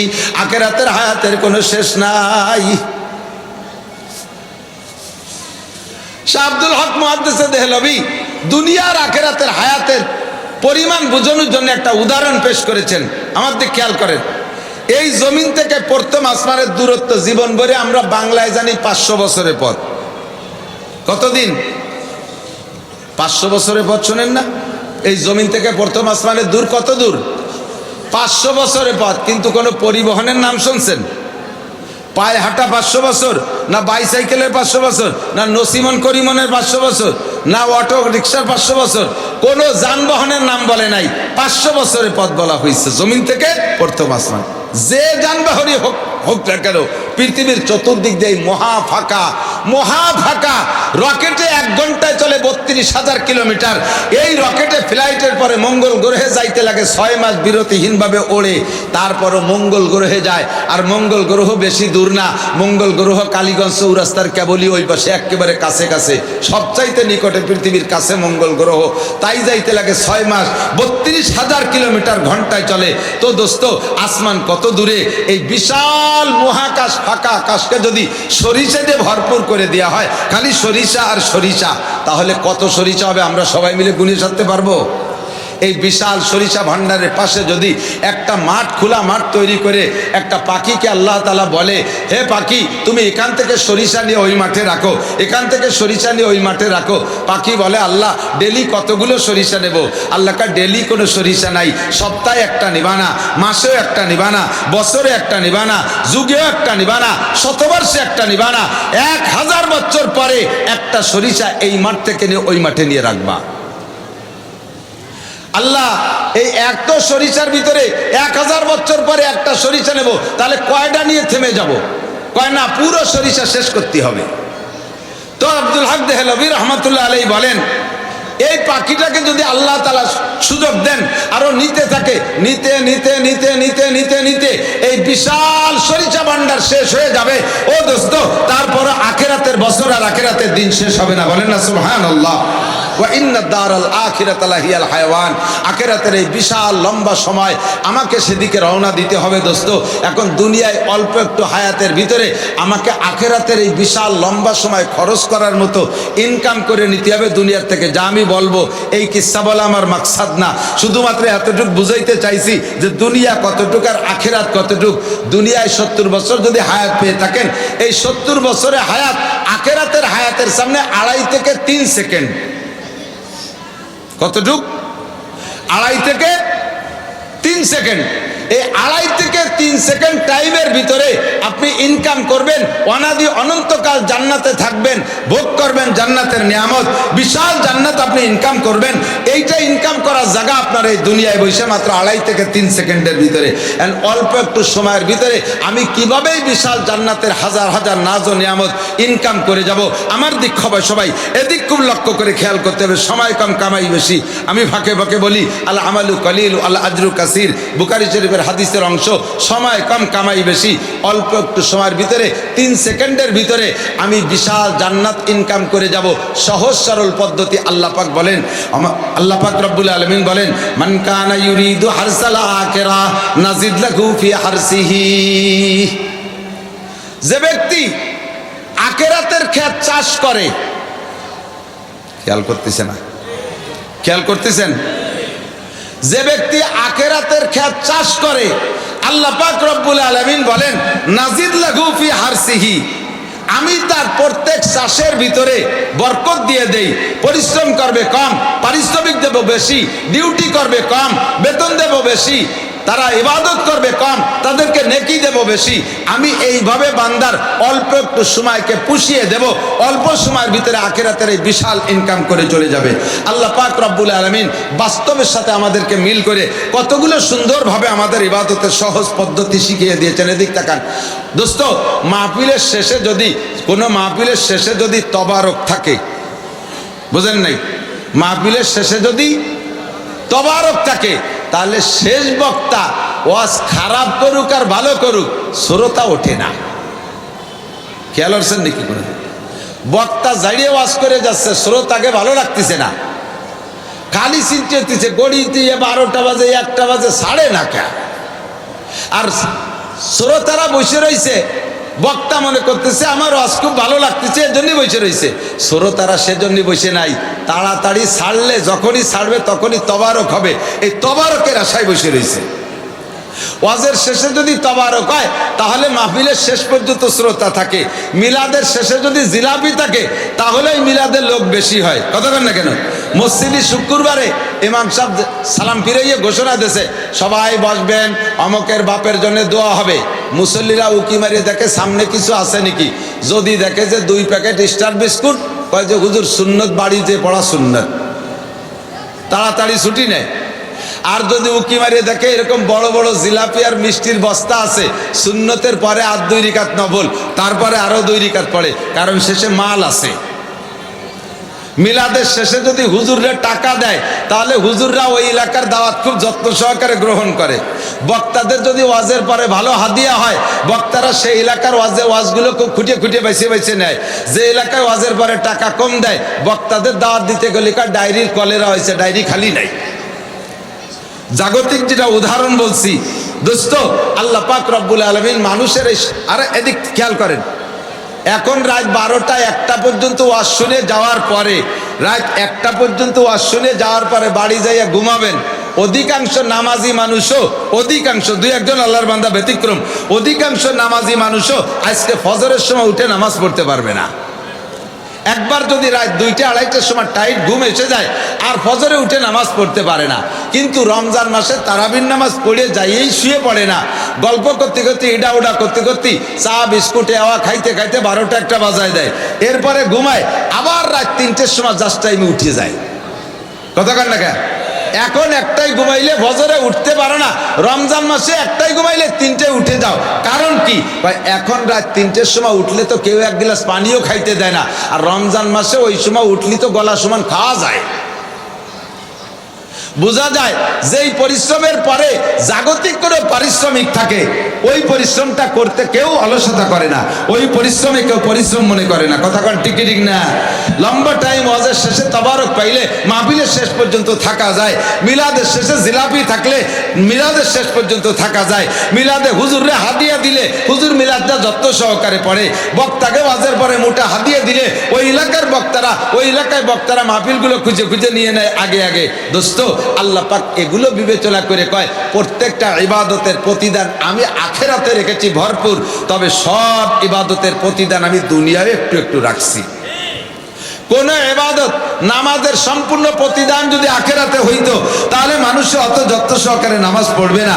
এইটা বুঝে আল্লাহ পাক রব্বুল আলামিন নামাজের 5টা পুরস্কারের একটা পুরস্কার দুনিয়ায় রেখেছেন। নবী পাক বলেন, হ্যাঁ যুবক আমার দিক তাকাও, নবী পাক বলেন মান হাফাজা আলাস সালাওয়াত আকরামাহুল্লাহু বিখামসি খিসাল, যেই ব্যক্তি নিয়মিত 5 ওয়াক্ত নামাজ পড়বে আল্লাহ তাআলা তাকে 5টি পুরস্কার দিবেন। কয়টি শুনছেন না তবলিগওয়ালাকে কাছ থেকে? আবারও শোনেন রিডিং ইবারতের হাদিস থেকে। 5টি পুরস্কারের ভিতরে 4টি পুরস্কারই আখিরাতের জন্য, 4টি পুরস্কার মরার পরে, আর একটা পুরস্কার আল্লাহ তাআলা দুনিয়ায় রাখছে। 5টা ধরেই যদি আখিরাতের জন্য রেখে দেই তাহলে মানুষের নামাজের জন্য অতটা আগ্রহী হবে না। একটা পুরস্কার তবারক হিসেবে দুনিয়ায় রাখছি, সেটা হলো ইউরফা আনহু যিকুল আইশ। ও যুবক, যত সমন্বয়ে আন্দোলন করো, যত যা কিছু করে না কেন, চাকরির সমন্বয়ের জন্যই তো আন্দোলন। এই আন্দোলনে আমলিক সরকার পরাজিত হয়ে চলে গেল। আন্দোলনটা হয়েছে চাকরির সমন্বয়। এখন সমন্বয়ের আন্দোলন করে আমলিগরে সরাই দিছি, সামনে নির্বাচন অপেক্ষা করতেছি। মাঝে ডক্টর ইউনূস সাহেব আইসা কি বাংলাদেশের যত বেকার যুবক আছে সব বেকার যুবকরা কি চাকরি দেশে? আপনাকে এলাকায় দেশে কেউ রে? আমি জানি না আপনাদের এলাকায় দেশে নাকি, দেশে কেউ রে? তাহলে আন্দোলন করছি চাকরির জন্য, আইজও পাই নাই। আল্লাহ কয় চাকরি তোমারে ডক্টর ইউনূস দেবে কোন জায়গা থেকে? বাংলাদেশের ভ্যাকান্সি তো একটাও খালি নাই। 2.5 লাখ পুলিশ লাগবে তা আছে, 2 লাখ আর্মি লাগবে তা আছে, 1.5 লাখ বিডিআর লাগবে তা আছে, 3 লাখ আনসার লাগবে তা আছে, 50,000 সেনা বিমান বাহিনী লাগবে তা আছে, 50,000 নৌবাহিনী লাগবে তা আছে, 64টা ডিসি লাগবে তা আছে, 64টা এসপি লাগবে তা আছে, যে কটা ডিআইজি লাগবে তা আগেতেই আছে, সব ভ্যাকান্সি খালি আছে। তোমরা চাকরির জন্য সমন্বয়ের আন্দোলন করে ফালাতি ফালাতি লাফাতি লাফাতি আসমানে উঠে যাও, জমিনের তলে যাও। ভ্যাকান্সি খালি না থাকলে তো তোমার চাকরি দেওয়া যাবে না। কথা কোন ঠিক ঠিক না? আল্লাহ পাক বলেন চাকরি তোর দরকার নাই, তুই আমারে একটু চাকরি দে, আমার এখানে একটু চাকরি কর। 5 ওয়াক্ত নামাজ নিয়মিত পড় যুবক, 5 ওয়াক্ত নামাজ পড়। তোরে সরকার একটা চাকরি দিলি, সরকারের কদম বুসি করতি, সরকারের পাও দিয়ে পানি খাইতি। আমি আল্লাহ তাআলা তোরে কোনো জায়গায় চাকরি দেব না, তোর অধীনে আমি হাজার হাজার মানুষের চাকরি দিয়াতে করাইতে পারি। তোরে বানাবো মালিক, আর দুনিয়ার মানুষকে বানাবো তোর কর্মচারী। এ ক্ষমতা আমার আল্লাহর আছে না নাই? জোরে বলেন আছে। আল্লাহ পাক আপনাকে এভাবে রিজিকের প্রশস্ততা দেওয়ার জন্য ওয়াদা করেছেন, তুমি 5 ওয়াক্ত নামাজ পড়ো, খামসু সালাওয়াতিন ইফতারাজাহুন্নাল্লাহ, 5 ওয়াক্ত নামাজ পড়ো, তাহলে তোমাকে 1 নম্বর পুরস্কার দেওয়া হবে, তোমাকে দুনিয়ায় রুজির অভাব রাখবে। ভালো করে বোঝেন, রুজির অভাব রাখবে না মানে রিক্সা চালানোওয়ালাকে আল্লাহ তাআলা বিমানের পাইলট বানাই দেবে তা না। মাঠে কামলা দেয়, কিসেন বেছে, ওই লোকটারে আল্লাহ তাআলা শিল্পপতি কোটিপতি বানাবে তা না। রিজিকের অভাব না দেওয়ার মানে হলো যে যে জায়গা আছেন তারে সেই জায়গা রুজির ব্যবস্থা করবে। একটা লোক দিন ভরে 500 টাকা কামাই করেন, ওই লোকটা যদি নামাজ পড়েন তাহলে আপনার একদিনও মিস হবে না, ডেলি আপনি 500 টাকা ইনকাম করতে পারবেন। একটা লোক 5,000 টাকা ইনকাম করে, ওই লোকটা নামাজ পড়লে ডেলি তার 5,000 টাকা ইনকামের দরজা খোলা থাকবে। একটা লোক 1 কোটি টাকা ডেলি ইনকাম করে, ওই লোকটা যদি নামাজি হয় তাহলে ডেলি তার 1 কোটি টাকা ইনকামের দরজা খুলে থাকবে। রিজিকের অভাব হবে না মানে এইটা। আবার এরা বুঝেন না যে নামাজ পড়া শুরু করলাম আল্লাহ তোমারে কোটিপতি বানায় না, কোটিপতি হবেন না। আল্লাহ তাআলা আপনার রুজির অভাব দূর করে দিবে। আল্লাহ পাক 1 নম্বর পুরস্কার দুনিয়ায় রিজিকের অভাব দূর করে দেবে। এটা হলো দুনিয়ার তবারক। আর মরণের পরে আপনার কবর আযাব মাফ। জোরে কন্না সুবহানাল্লাহ। ও দোস্ত, কবর আযাব এইটা সর্বপ্রথম ঘাটি আমার আখিরাতের রাস্তায় রওনা করার জন্য। যুবক আমার দিকে খেয়াল করো, আমার মুরব্বী বাবারা খেয়াল করেন, আমার আধা বয়সী ভাইরা খেয়াল করেন। 40-50 বছর বয়স হয়ে যাচ্ছে, আজও আপনি নামাজের খেয়াল করেন না, আজও আপনি আখিরাতকে ভাবেন না। আপনার চোখের পাওয়ার দুর্বল হয়ে গেছে, হাঁটুর বল কমে গেছে, বাহুর শক্তি কমে গেছে, আপনার ইনকাম করার ক্ষমতা কমে গেছে। এখনো পর্যন্ত আপনি চায়ের দোকানে বসে বসে লম্বা সময় নষ্ট করেন, গল্প করে করে সময় নষ্ট করেন, আপনি মসজিদে আসেন না। আপনি একটু চিন্তা করেন, আপনার কবরটা হলো আপনার আখিরাতের জন্য সর্বপ্রথম ঘাঁটি। এই থানায় আপনাকে যদি আপনি রেহাই পেয়ে যান, যদি আপনি কবর আযাব মাফ পেয়ে যান, তাহলে কিয়ামত পর্যন্ত কবরে আর আপনাকে শাস্তি দেওয়া হবে না। নবী পাক বলেন, আউয়ালু মা ইউহাসাবু বিহিল আবদু ইয়াউমাল কিয়ামাতিস সালাহ। কিয়ামতের ময়দানে আল্লাহ পাক সর্বপ্রথম নামাজের হিসাব নেবে। অনেকের বিরক্ত লাগতেছে, এ নামাজের কিসসা আর কতকাল শুনবো, নামাজের কিসসা আর কতকাল শুনবে, তো সব বক্তাই কয়। এটা এমনই একটা তাবিজ, নামাজ এমনই একটা তাবিজ, আল্লাহ পাক নিজেই বলেছেন, ইন্নাস সালাতা তানহা আনিল ফাহশাই ওয়াল মুনকার। আরে নামাজ এমনই একটা তাবিজ, এই তাবিজটা গলায় রাখলে বান্দাকে, নামাজি ব্যক্তিকে আল্লাহ পাক সকল প্রকার অশ্লীলতা থেকে হেফাজত করে, সকল প্রকার গুনাহ থেকে বাঁচায় দেয় নামাজে। দুনিয়ায় যত দুর্নীতি আছে, জিনা করো বাঁচতে হলে নামাজ, চুরি করো বাঁচতে হলে নামাজ, ডাকাতি করো বাঁচতে হলে নামাজ, দুর্নীতি করো বাঁচতে হলে নামাজ, মিথ্যে কথা বলো বাঁচতে হলে নামাজ, গীবত শিকায়ত করো বাঁচতে হলে নামাজ, মিথ্যা মামলা করো বাঁচতে হলে নামাজ, মিথ্যা সাক্ষী দাও বাঁচতে হলে নামাজ, দুনিয়ার যত মানুষের হক নষ্ট করো, এর থেকে যদি বাঁচতে হয়, ইন্নাস সালাতা তানহা আনিল ফাহশাই ওয়াল মুনকার ওয়ালা যিকরুল্লাহি আকবার। নামাজটা হলো এমন একটা তাবিজ, এই তাবিজ গলায় নিলে আল্লাহ তাআলা সকল প্রকার গুনাহ থেকে বাঁচার দরজা খুলে দেয়। বলেন না সুবহানাল্লাহ। আমি এই জন্য সবসময় সময় কম বিদায় কথা বাড়াইতে পারতেছি না, খুব খেয়াল। যে সরকারি চলে গেছে, এ মাঠেও বহুবার স্লোগান দিয়েছি, এ মাঠেও আমি যতবার আসছি এই স্লোগান দিয়েছি, সারা বাংলাদেশ জুড়ে আমি স্লোগান দিয়েছি। সরকারে পরামর্শ দিতাম, আমার গোপালগঞ্জের সরকার, আমলিগ সরকারে সেই টুঙ্গিপাড়া বসেও বুদ্ধি দিছি, যদি বাংলাদেশে আন্দোলনের মুখে পড়ার থেকে যদি বাঁচতে চান, আর এক চাটিয়া ভাবে আপনি দীর্ঘ টাইম যদি রাষ্ট্র ক্ষমতা হাতে রাখতে চান, তাহলে মাত্র 3 থেকে 4টে পরামর্শকে বাস্তবায়ন করেন, ইনশাআল্লাহ আপনার এগেনস্টে কেউ দাঁড়াবে না, আপনার এগেনস্টে কেউ দাঁড়াবে না। আমরা বক্তারা সারা বাংলাদেশ থেকে, মাঠের থেকে ভোট কালেকশন করে দেবো, আপনার নৌকো ভরিয়ে দেব। মাত্র 4টে প্রস্তাব।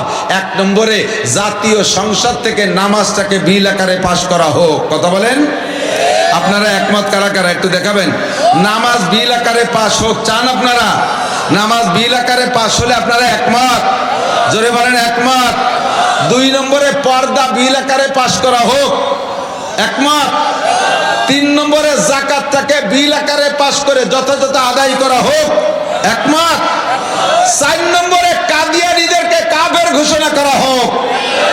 জোরে বলেন, কাদিয়ানীরা মুসলমান না কাফের? মাশাআল্লাহ, হাত নামান, জাযাকুমুল্লাহ। এই 4টে দাবি করছি, বেশি করি নাই। কেন করছি?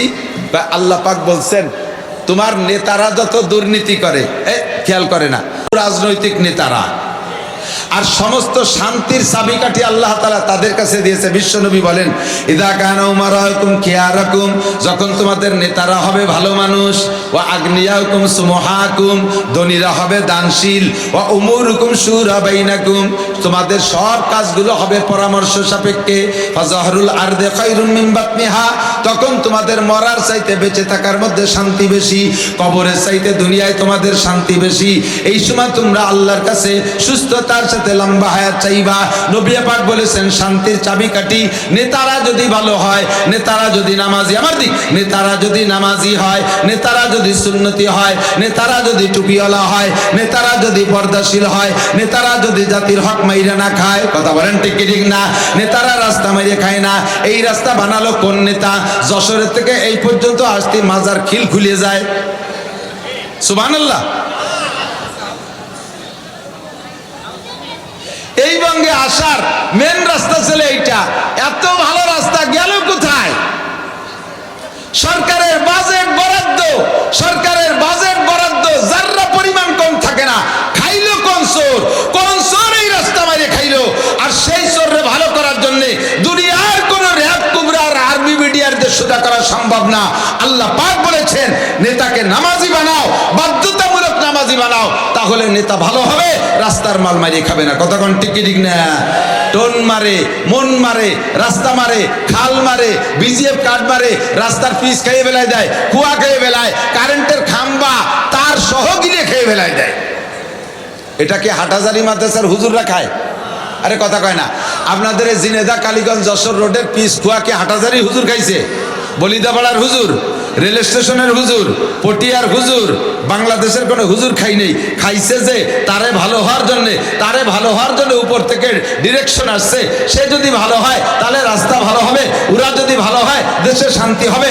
যত অশান্তির গুরু, সমস্ত অশান্তি তাদের হাতে, তারাই অশান্তি বাঁধাইছে, তাদের হাতে শান্তির চাবিকাঠি, তারা হলো নেতারা। হুজুর বলেন ইজা কানা উমারাকুম খিয়ারাকুম, জাতীয় সংসদে নামাজের বিল পাশ করতে বলছি, তাতে আগে নেতাকে নামাজ পড়া লাগবে না? যেই মন্ত্রী বা যেই প্রধানমন্ত্রী বা যেই প্রেসিডেন্ট নামাজের বিল পাস করবে, উনারও তো নামাজ পড়া লাগবে ঠিক মতো। উনি চিন্তায় পড়ে গেছে, আল্লাহ সবাইরে ভর্তি করছে, আমারও পড়া লাগবে না। এই বয়তে কয় না, যে যা পারো পড়ো, না পারো বাদ দাও। নামাজ ছাড়া দেশে শান্তি আসার কোনো উপায় নাই। আর এই নামাজ আমরা ওয়াজ করে পড়াতে পারবো না। নামাজের পিছনে পিটানোর হুকুম আসছে। ক্বালা রাসূলুল্লাহ সাল্লাল্লাহু আলাইহি ওয়াসাল্লাম ওয়াজরিবুহুম আলাইহা ওয়া হুম আবনাউ আশারা সিনিন। তোমাদের বাচ্চাদের বয়স যখন ছেলে হোক আর মেয়ে হোক 10 বছর অতিক্রম করে একটা দিন বেশি হয়ে যাবে, সাথে সাথে যদি ওই ছেলেটা নামাজ না পড়ে, ওই মেয়েটা 10 বছর পুরার পর একদিন বেশি হয়েছে আর সেই দিন সে নামাজ পড়ে নাই, ওয়াজরিবুহুম আলাইহা, তাকে নামাজের কারণে একটা পিটান দেওয়া আব্বা মার জন্য ওয়াজিব হয়ে যায়। তাহলে বোঝা যায় হাদিসে প্রমাণ নামাজ পিটাই পড়ানোর অধিকার আছে। কথা বলেন ঠিক ঠিক না? অধিকার না, বরঞ্চ দায়িত্ব আছে। যদি নামাজ পড়ানো হইতো তাহলে বাংলাদেশে সব কিছু শান্ত হয়ে যেত। এজন্য দোস্ত, একটা তাবিজের দাবি আল্লাহ ইন্না সালাতা তানহা আনিল ফাহশাই ওয়াল মুনকার, নামাজ পড়ো, দুনিয়া সকল প্রকার দুর্নীতি থেকে মুক্ত হবে। এই জন্যে দুনিয়ায় নামাজ পড়বো, কবরে যাওয়ার পরে প্রথম ঘাটি কবর আযাব, এটা নামাজে মাফ করে দেবে। কিয়ামতের ময়দানে কোটি কোটি মানুষের ভিতরে আপনাকে পুলসিরাত পার হয়ে জান্নাতে যাওয়া লাগবে। পুলসিরাত পার হইতে একটা টিকিট লাগবে, ওই টিকিটের নাম হলো আমল নামা। ওইটা যদি ডান হাতে পান তাহলে আপনি পুলসিরাত পার হইতে পারবেন নিরিবিলি। আর নামাজি ব্যক্তিকে আল্লাহ তাআলা কিয়ামতে ডান হাতে আমল নামা দান করবে। বলেন না সুবহানাল্লাহ। ডান হাতে আমল নামা পেয়ে আপনি এবার জান্নাতে যাবেন। ফেরেশতাদের কাছে জিজ্ঞেস করছে, ভাই টিকিট তো পেয়ে গেছি, ভেস্তে কোন দিক? তো ফেরেশতারা বলবে যে এই পোল পার হয়ে যেতে হবে। এই যে পুল দেখতেছেন না, এটার নাম সিরাত, এটা পার হতে হবে।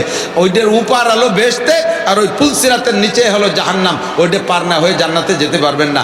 তখন আপনি পুল সিরাতের গোড়ায় যে দেখবেন 30,000 বছরের পথ, গেটে লেখা রয়েছে 30,000 বছরের পথ। সমতলে এইভাবে উঠতে 10,000, সমতলে 10,000, নামতে 10,000, 30,000 বছরের পথ আপনাকে পার হইয়া তারপরে জান্নাতে যেতে হবে। ভয়তে আপনি চক্ষু বন্ধ করে বসে পড়বেন। ওরে কপাল, এত বড় লম্বা রাস্তা, চিকন হীরার চাইতে ধার, চুলের চাইতে চিকুন, ধরার জন্য কোনো বাস নাই যে পাততলেরটা ভাঙ্গে গেলি কমপক্ষে উপরেরটা ধরে বাইয়েছে চলে যাব, সে ব্যবস্থাও নাই। ও আল্লাহ, এত বড় পুল পার হবো কি দিয়ে? ভয়তে চক্ষু বন্ধ করে বসে রয়েছেন, চিন্তা করতেছেন, আরে এ পুল না পার হইলে তো ভেস্তে যেতে পারবো না। এ জায়গা ভয় পেয়ে চোখ বন্ধ করে বসে থাকলে কি হবে? পার তো হতেই হবে। দেখি কোনো মতে হামাগুড়ি দিয়ে পারি নাকি। আপনার ডান হাতে জান্নাতের আমলনামা আছে, বাস আপনি চোখ খোলার সাথে সাথে দেখবেন কোন ফাঁকে পুলসিরাত পার হয়ে উপার চলে গেছেন, তা আপনি নিজেও টের পান না। পুলসিরাত পার হওয়ার পরে এবার পদ্মার স্বর আর মেঘনার স্বর আর বঙ্গোপসাগরের স্বরের মতো ফাঁকা স্বরের পথে ঘুরে বেড়ানো লাগবে না। বেহেশতে খুঁজে পাচ্ছেন না এমন না। নবী পাক বলেন ওয়াদখুলুল জান্নাতা বিগাইরি হিসাব, নামাজি ব্যক্তি বিনা হিসাবে জান্নাতি। নামাজি ব্যক্তি বিনা হিসাবে জান্নাতি। যে কথা বলতে চাইছি, আল্লাহ পাকের ওয়াদা, মান কানা ইউরিদু হারসাল আখিরা নাজিদ লাহু ফি হারসিহি, যে ব্যক্তি আখিরাতের ক্ষেত চাষ করে আল্লাহ তাআলা তাকে তার চাষের ভিতরে বরকত বাড়াইয়া দেয়। নামাজ পড়বে, মসজিদে যায় এক ওয়াক্ত, তারে 527 ওয়াক্ত নামাজের সওয়াব দেওয়া হবে। কোরআন শরীফ থেকে একটা হরফ পড়বে, তাকে 10টি নেকি দান করা হবে। জোরে কন্না সুবহানাল্লাহ। সুন্নতের আমল করবে একটা সুন্নতের পর আমল করবে। নবী পাক বলেন মান তামাসসাকা বিসুন্নতি ইনদা ফাসাদে উম্মতি ফালাহু আজরু মিয়াতি শাহীদ। যে সময় সুন্নতগুলো দুনিয়া থেকে মিটে যাওয়ার সম্ভাবনা দেখা দেবে, মুসলমানদের অলসতার কারণে, অমুসলমানদের ষড়যন্ত্রের শিকার হইয়া মুসলমানরা সুন্নতগুলো একেবারে ভিতর থেকে বাদ দিতে শুরু করবে। মেশক বাদ্যে বিরাজ শুরু করবে। সুন্নতি পাজামা জুব্বা বাদ দিয়া প্যান্ট শার্ট আর গেঞ্জি পরা শুরু করবে। মুসলমান এমন করে সুন্নতগুলো বাদ দেবে, দস্তারখানে খানা খাওয়া বাদ দিয়ে টেবিলি খাওয়া শুরু করবে। এইরকম মুহূর্তে যদি সুন্নতকে জিন্দা করার উদ্দেশ্যে আমার কোনো উম্মত একটি সুন্নতের পর আমল করে, আল্লাহ পাক তাকে 100 শহীদের সওয়াব দান করে। বুঝেন নাই কথা? আমল করবেন কম, নেকি পাবেন বেশি। একটা সুন্নতে 100 শহীদের সওয়াব। আল্লাহু আকবার। ও দোস্ত, সাথে সাথে আল্লাহ একথা বলেন নাই যে ব্যক্তি আখেরাতের জন্য আমল করে ওরে শুধু আখেরাতই দেই, দুনিয়া দেই না তা না, তাকে আল্লাহ তাআলা প্রত্যেক আমলের বিনিময়ে দুনিয়াও দেয়। রোজা রাখি ভাই, রোজা রাখি দুনিয়ার জন্য না আখেরাতের জন্য? একটু কথা বলেন। রোজা রাখছি আল্লাহর কাছে আখেরাতে পুরস্কার পাবো সেই জন্য না? সহজে শুনে নেন, রোজাদারদেরকে আল্লাহ তাআলা নিজ হাতে আরশে আজিমের নিচে বসাইয়া 500 বছর পর্যন্ত বুকে উঠাইয়া ইফতার খাওয়াবে। আমি রোজা রাখছি এই আশায়, ঠিক কিনা? নবী পাক বলে ইউজাদু ফিহি রিজকুল মুমিন। প্রত্যেক ইবাদতের বিনিময়ে আল্লাহ দুনিয়াও রেখেছেন। তুমি যদি রমজানে রোজা রাখো, প্রতিদান তো আখেরাতে এভাবে পাবা, তবে রোজার বিনিময়ে আল্লাহ তাআলা রমজানে তোমার রুজির বরকত বাড়ায় দেবে। বাস্তবে দেখেন, এদিক তাকান, রমজানে যারা রোজা রাখেন তারা বেশি খায় নাকি রমজানে যারা বাড়ি থেকে রোজা রাখে না তারা বেশি খায়? আপনারা কি জানেন আমি জানি না। যারা রোজা না রাখে তারা বেশি খায় না রোজাদাররা বেশি খায়? আল্লাহর কসম, রোজাদাররা বেশি খায়।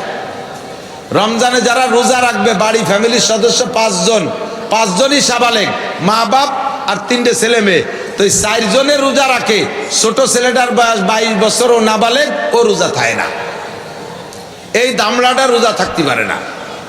এখন যে 4 জনের রোজা রাখবে, শেষ রাত্রির সেহেরির ভালো খাবার যতক্ষণ পর্যন্ত কুলায় পেটে ধরে অতক্ষণ পর্যন্ত আর ওরা কম খায় না। ভালো ভালো মাথা, গোশত ইত্যাদি মাইটিয়ে পরান কলিজা দিয়ে পেট ভরে খাইয়া, দুধ টুধ যা ছিল, কলা ফল ফ্রুট আমটাম সব খাইয়ে সাবার করে দিয়ে বেরোজাদারের জন্য ওই বলের ভিতরে যা আছে ওই অবস্থায় তা জালি দিয়ে ঢাকেও না, টেবিলের উপরে সেইভাবে রয়েছে বেলানু, উন্ডা নামাজ পড়ে ঘুমাই রয়েছে। বুঝদারিটা সকালবেলা উঠে ওর মারে কয়, মা খাবার কো? হ্যাঁ, ওখানে যা আছে তাই খা, কথা কইস না শয়তান। এমন দমক দেশে বয়তে আর খাবারের কথা করতে পারে না। যা ছিল ওই নরম তরম ওই একটু কোনো মতে খাইছে, মনটা খারাপ। দুপুরবেলা কয়, মা এখন কি খাবো? শয়তান, কথা কবি না, সাইডে মুড়ি খা। দুপুর সাইডে মুড়ি, মা সাইডে গরম ভাত। এই বেরোজাদারের জন্য গরম ভাত রান্না করে আমি জাহান্নামে যেতে পারবো না, সাইডে মুড়ি খেয়ে চুপ করে থাক, কথা কইস না। সারাদিন দুপুরবেলা সাইডে মুড়ি খাইয়ে পেটটা তৈ তৈ করে, মাঝে মাঝে একখান বিস্কুট খায় দোকানে যায়। সন্ধ্যার সময় ইফতারি আইটেম জোগাড় করছে 20 প্রকার। এই 20 প্রকারের ইফতারি নিয়ে এই 4 জন বসছে। ইন্দ্রাও প্ল্যান করছে যে ওরে খাতি দেবো না। মাগরিবের একটু আগে ওরে বিভিন্ন কাজে আড়ায়, গরুর ঘরে দরজা দে, মুরগির ঘরে দরজা আটকা, আজান দেবে দেবে বাপ, এই সময় জগ দিয়ে পাঠাই দিয়েছে, যা ওই টিউবওয়েলেতে পানি নিয়ে আয়। ও টিউবওয়েলেতে পানি আনতে আনতে আজান দিয়েছে, এরা ধমাধম করে মারিয়ে দিয়েছে সাফ করিয়া। ও পানি আনিয়ে দেখে যে আছে কটা সুলা মুড়ি, মা আমার জন্য কয় যা আছে তাই কথা কবি না শয়তান। সারাটা দিন এভাবে নাকাতি নাকাতি কাটছে। রাইতে এখানে কয়, মা আমি কি তারাবির আগে খাবো? শয়তান, ভাতের হাড়িতে হাত দিবি না, রোজাদারের আগে হাতে বাড়িতে হাত দিলি বরকত থাকে না। সবাই নামাজ পড়িয়ে এসে আমরা খাবো, তারপরে তুই খাবি। দিনটা যায় তার না খাতি কথা কর না। ইফতারির সময় মোটা আইটেম ইফতার রোজাদাররা খায়, সেহরির খানা রোজাদাররা খায়, রাইতে খানা রোজাদাররা খায়। এমনি সময় আপনারা যা খান না খান, রমজান মাসে প্রত্যেকে বাড়ির খাবারের আইটেম বাড়ে, কমে না বাড়ে? এখন কয়জনে খেজুর খান, সুলা, বেগুনি, পেঁয়াজি, কত কিছু আইটেম রমজান মাসে খাই, শরবত খাই, কত কিছু খাই। সব কিছু রুজির বরকত কে দেয়? আল্লাহ তাআলা ইবাদতের বিনিময় দেয়। তবে ইবাদত করব আমি এ আশায় না, ইবাদত করব কার আশায়? আল্লাহ পাকের আশায়। ইবাদতের মধ্যে কোনো শিরিক হবে না। আল্লাহ কয়, ওয়ালা ইউশরিক বিইবাদাতি রাব্বিহি আহাদা, কোনো ইবাদতের মধ্যে তুমি শিরিক করবা না, দুনিয়ার লোভে তুমি ইবাদত করবা না। তবে আমার সিস্টেম, আমি দুনিয়া তোমারে দেব ইবাদতের বিনিময়ে। এ ভাই এদিক তাকান, যে ইবাদতটাই বলবো না কেন আল্লাহর রহমতে দেখবেন তার বিনিময় তো আখিরাতে আছে, নগদে দুনিয়ায়ও আছে। পর্দা করা ইবাদত, বলেন পর্দা করা।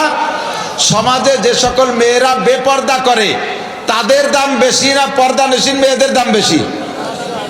বোঝেন নাই কথা? যে মেয়েটা খালি গায়ে খালি মাথায় মুখ খুলে কালীগঞ্জ বাজার করে বেড়ায়, পুরুষের সাথে ঠেলা ধাক্কা খাইয়ে বেড়ায়, ওই মেয়েটার কোনো সম্মান শ্রদ্ধা আছে? যে মেয়েটা 100% পর্দা করে ওই মেয়েটাকে সকলে ভালোবাসে। মহল্লার কোনো বাচ্চা কাচ্চা যদি দুর্বল অসুস্থ হয়, প্রাথমিক ঝাড় ফুকের জন্য কয় এ আব্দুর রহমানের মার কাছে যা, উনি কোরআন শরীফ পড়ে, উনি নামাজ পড়ে, উনি পর্দা করে, কোনো পুরুষের সামনে যায় না, উনার কাছে নিয়ে যা, দেখবেন তার কাছে সম্মানের সাথে নিয়ে যায়। ঠিক কি ঠিক না? তাহলে পর্দা ইবাদতের বিনিময় আখিরাতে পাবে, দুনিয়ায় আছে। দাড়ি যে রাখে আর রাখে না, দুইজনের মধ্যে সম্মান কার বেশি বলেন তো?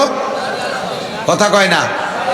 বড় ভাইয়ের বয়স 40, বড় ভাইয়ের বয়স 40, দাড়ি কাইটে ক্লিন শেভ, একেবারে প্যান্ট শার্ট লাগাইয়া ইয়াং। ছোট ভাইয়ের বয়স 25, মাদ্রাসার হুজুর, এত বড় দাড়ি রাখছে। এই 25 বছরে ছোট ভাই দাড়িওয়ালা, আর 40 বছরে বড় ভাই প্যান্ট শার্ট পরে ইয়াং যুবক সাইজা, দুই ভাই একসাথে বাজারে যাবে কালীগঞ্জ কাপড়ের দোকানে। যদি অপরিচিত হয় তাহলে দেখবেন দোকানদার কারে কেমন সম্মান করে। বড় ভাই তো ইয়াং হয়ে গেছে, ওরে যুবকের মতো দেখা যায়, অল্প বয়সী, ওরে দোকানদার এই ছেলেরা সরিয়ে দাঁড়াও, ছেলেরা নিচে দাঁড়াও। ছোট ভাই 25 বছর, তারে কাকা চেয়ারে বসেন। বড় ভাইরে ধাক্কাইয়া পোলাপান বলে রাস্তা দোকানেতে নামায় দেয়, আর ছোট ভাই দাঁড়িয়ে আছে তারে সম্মান করে সুন্নতি কায়দায় তারে চেয়ারে বসায়। কথা বলেন ঠিক কি ঠিক না? তো দুনিয়ায় প্রত্যেকটা ইবাদতের প্রতিদান আখিরাতে আছেই আছে। আল্লাহ পাক রব্বুল আলামিন দুনিয়ায় রেখেছেন, আমি যে ইবাদতই করব এটা আমাকে আল্লাহ তাআলা কোনো জগতে প্রতিদান দিতে কম করবেন না। কাজে আমি পাক্কা সিদ্ধান্ত নেই, আমার যুবকরা, এদিক তাকাও, যারা নামাজ না পড়ো আজকে থেকে একটু পাক্কা সিদ্ধান্ত নাও, এখন থেকে নামাজ পড়বই। একটু বলা যাবে না? ইনশাআল্লাহ পড়বেন না, নামাজ পড়বেন। আমি কই নামাজ পড়বই, কই ইনশাআল্লাহ, তার মানে ইনশাআল্লাহ পড়বে, নামাজ পড়বে না। যারা ইনশাআল্লাহ কয় ওরা ফাকির গুরু। বলেন নামাজ পড়বই, একটু বলেন না নামাজ পড়বই। শুধু শুক্রবারে, বছরে 2 ঈদ, 5 ওয়াক্ত, বলেন কয় ওয়াক্ত? 5 ওয়াক্ত, 5টা পুরস্কার পাবেন। 1 নম্বরে রুজির অভাব থাকবে না, সাথে রুজির অভাব দূর করার জন্য আরেকটা আমল শিখে দেয়। দিক তাকান, হাদিসে আসছে পরিষ্কার, হুজুর বলেন 2টা জিনিস জীবনে কোনোদিন এক জায়গা হতে পারে না। আমাদের সমাজে পরিচিত আছে 2টা জিনিস এক জায়গা হতে পারে না, আগুন আর পানি। কথা কয় না? আগুন আসলে পানি থাকতে পারে না, পানি আসলে আগুন থাকতে পারে না, এই দুটি এক জায়গা হতে পারে না। কিন্তু জগতে তাও প্রমাণ আছে, আগুন আর পানিকে আমি একসাথে বের হতে দেখছি। চট্টগ্রামে একটা পাহাড় আছে, ওই ঝর্ণায় দিয়ে পানি বেরোয়, পানি ঠান্ডা, আবার ওই পানির ভিতর দিয়ে পথ করে উপরে আগুন বেরোচ্ছে, ওখানে শুকনো লাকড়ি ধরলে আগুন ধরে যায়। তা আগুন আর পানি একসাথে বের হয়, এরও প্রমাণ আছে। কিন্তু হুজুর বলেন একটা জিনিস, 2টা জিনিস একত্রিত হতে পারে না। আগুন পানি এক হতে পারে, কিন্তু 2টা জিনিস এক জায়গা হয় না। সূরা রাতের বেলা সূরা ওয়াকিয়ার তিলাওয়াত আর অভাব। আপনি অভাবে ভুগছেন। গত কয়েকদিন আগে, কিছুদিন আগে যাত্রাবাড়ি মাদ্রাসার মোহতামিম সাহেব মুফতি মাহমুদুল হাসান সাহেব হাফিজাহুল্লাহ দামাত বরকাতুল আলিয়ার কাছে একজনে জিজ্ঞেস করছে, হুজুর আপনি এত বড় বড় মাদ্রাসা, যাত্রাবাড়ি মাদ্রাসায় 10-12 হাজার ছাত্র, ডেলি কতটুন চাউল লাগে জানেন? আমাদের এই বলিদাপাড়া মাদ্রাসার হিসাব শুনবেন হুজুর, তাতে আপনার চোখ গরম হয়ে যাবে। আর নানুপুর মাদ্রাসায়, চট্টগ্রাম নানুপুর মাদ্রাসায় ডেলি 82 মণ চাউল লাগে, বোর্ডিংয়ে ডেলি 82 মণ চাউল লাগে। 1 কাঠা জমি নাই মাদ্রাসার। মাদ্রাসার নামে একটা ছেলে বিদেশে Italy, France, America, Japan, German থেকে থাকে না যে সেখান থেকে মাসে মাসে লাখ লাখ টাকা পাঠায়। 1টা টাকা বেতন বাকি নাই। মাদ্রাসার শিক্ষক স্টাফই 150। এই 150 শিক্ষক স্টাফের মোটা বেতন সব চলে যাচ্ছে কিসের বদৌলতে? যাত্রাবাড়ি হুজুরকে জিজ্ঞেস করলো, হুজুর আপনার এত বড় বড় মাদ্রাসা চলে, আপনার তো কোনো আয়ের উৎস দেখি না, কিভাবে চলে? হুজুর বলেন আজ থেকে 40 বছর আগের থেকে নিয়ে আজকে পর্যন্ত, 40 বছর আগের থেকে নিয়ে আজকে পর্যন্ত আমার একটা দিনও দিনের বেলা সূরা ইয়াসিন, রাতের বেলা সূরা ওয়াকিয়া মিস হয় নাই। হুজুর বলেন যেই ঘরের ভিতরে সূরা ওয়াকিয়ার আমল আছে আর 5 ওয়াক্ত নামাজ আছে, রাতের বেলা সূরা ওয়াকিয়ার আমল আছে, 5 ওয়াক্ত নামাজ আছে, ওই ঘরে দিনের বেলা সূরা ইয়াসিনের তিলাওয়াত আছে, আল্লাহ পাক তার জাতের কসম খেয়ে বলে, নবী পাক আল্লাহর কসম খেয়ে বলে, ওই ঘরের ভিতরে অভাব ঢুকতে পারে না, ওই ঘরের ভিতরে ব্যবসা বাণিজ্যে দুর্বল হতে পারে না, ওই লোক কোনো ব্যবসায় মায়ের খেতে পারে না। আপনি শুধু মানুষের কাছে চান আমার জন্য দোয়া করেন, আমার জন্য দোয়া করেন। আরে মিয়া, তোমার জন্য আমি দোয়া করে কি হবে? তোমার জন্য তুমি নিজেই দোয়া করো। তোমার জন্য আমি দোয়া করবো তো 2 টাকা দোয়া, ভাই আল্লাহ আল্লাহ তুমি আমার বাইরে একটু ধনী গনি বানায় দাও। অথচ ভাই তুমি নামাজ নাই, রোজা নাই, হজ নাই, জাকাত নাই, ফরজ নাই, ওয়াজিব নাই, সুন্নাত নাই, মুস্তাহাব নাই, কোরআন নাই, কিতাব নাই, ইয়াসিন নাই, ওয়াকিয়া নাই, ঘরের ভিতরে আল্লাহর কালাম নাই, কোরআন তিলাওয়াত নাই, আর তোমার জন্য দোয়া করে দোয়া কবুল করানো হবে? এটা আদৌ সম্ভব না। যদি তোমার রিজিকের পরিবর্তন ঘটাইতে চাও, উন্নতি করতে চাও জাগতিকভাবে, তাহলে দিনের বেলা সূরা ইয়াসিন পুরো ফ্যামিলির সদস্য সকলে আমল শুরু করে দেন। রাতের বেলা ওয়াকে আমল করো। যুবক, তোমার চাকরির দরকার, আল্লাহ দিয়ে দেবে। ব্যবসার বরকতের দরকার, আল্লাহ দিয়ে দেবে। গাড়ির উন্নতির দরকার, আল্লাহ তাআলা দিয়ে দেবে। সম্মানের দরকার, আল্লাহ তাআলা দিয়ে দেবে। কথা বলুন ঠিক কি ঠিক না? আল্লাহ তাআলা আমাদের নসিব করে, সবাই বলেন আমিন। তাহলে 5 ওয়াক্ত নামাজ নিয়মিত পড়া যাবে তো? একটু চেষ্টা করেন, পড়া যাবে তো? এটা জাস্ট প্রতিজ্ঞার ব্যাপার, আর তেমন কিছু না। এবার আপনার নামাজের পরে অন্য অন্য যে ইবাদতগুলো আছে সেই ইবাদতগুলো করব, আর শরীয়তের সকল বিধিবিধানগুলো মেনে চলার চেষ্টা করব। বৈধ হুকুমগুলো মানব, অবৈধগুলো ছেড়ে দেব। সময় কমের কারণে আমি সংক্ষেপ করতে যাচ্ছি। আল্লাহ পাক রব্বুল আলামিন আমাদের সকলকে আমল করার তৌফিক দান করুন। মুক্তাসার শেষ দাওয়াত আমাদের এখানে আজকে যিনি আসবেন, যার বয়ান শুনবো বিদায় আমি আপনাদের কাছে ভাইকে বলেই দাওয়াত দিচ্ছি নিজে, হযরত মাওলানা তৌহিদুল ইসলাম আজিজি সাহেব। আমার গ্রামের মাদ্রাসা সুলতান শাহী যে বছর আনছি সেই বছর থেকে পর 5 বছর, এবারও উনি শেষ বয়ান করে আসছে, 5 বছর বয়ান করেছে। এবারও কর্তৃপক্ষ তাকে আগামী বয়ানের জন্য দাওয়াতের কথা আমার কাছে বলে রাখে। এজন্য আমি অনুরোধ করব, যারা আগে পরে শোনেন নাই, হুজুরের বয়ান ঈশার নামাজের পরে ইনশাআল্লাহ ধারাবাহিক চলবে। এরপরে আমাদের পেশা হুজুর মোনাজাত করবেন, দোয়া করবেন। ভাষাগত ত্রুটি বিচ্যুতি মার্জনীয়, যা বলেছি শুনেছি, আল্লাহ আমল করার তৌফিক দান করুন।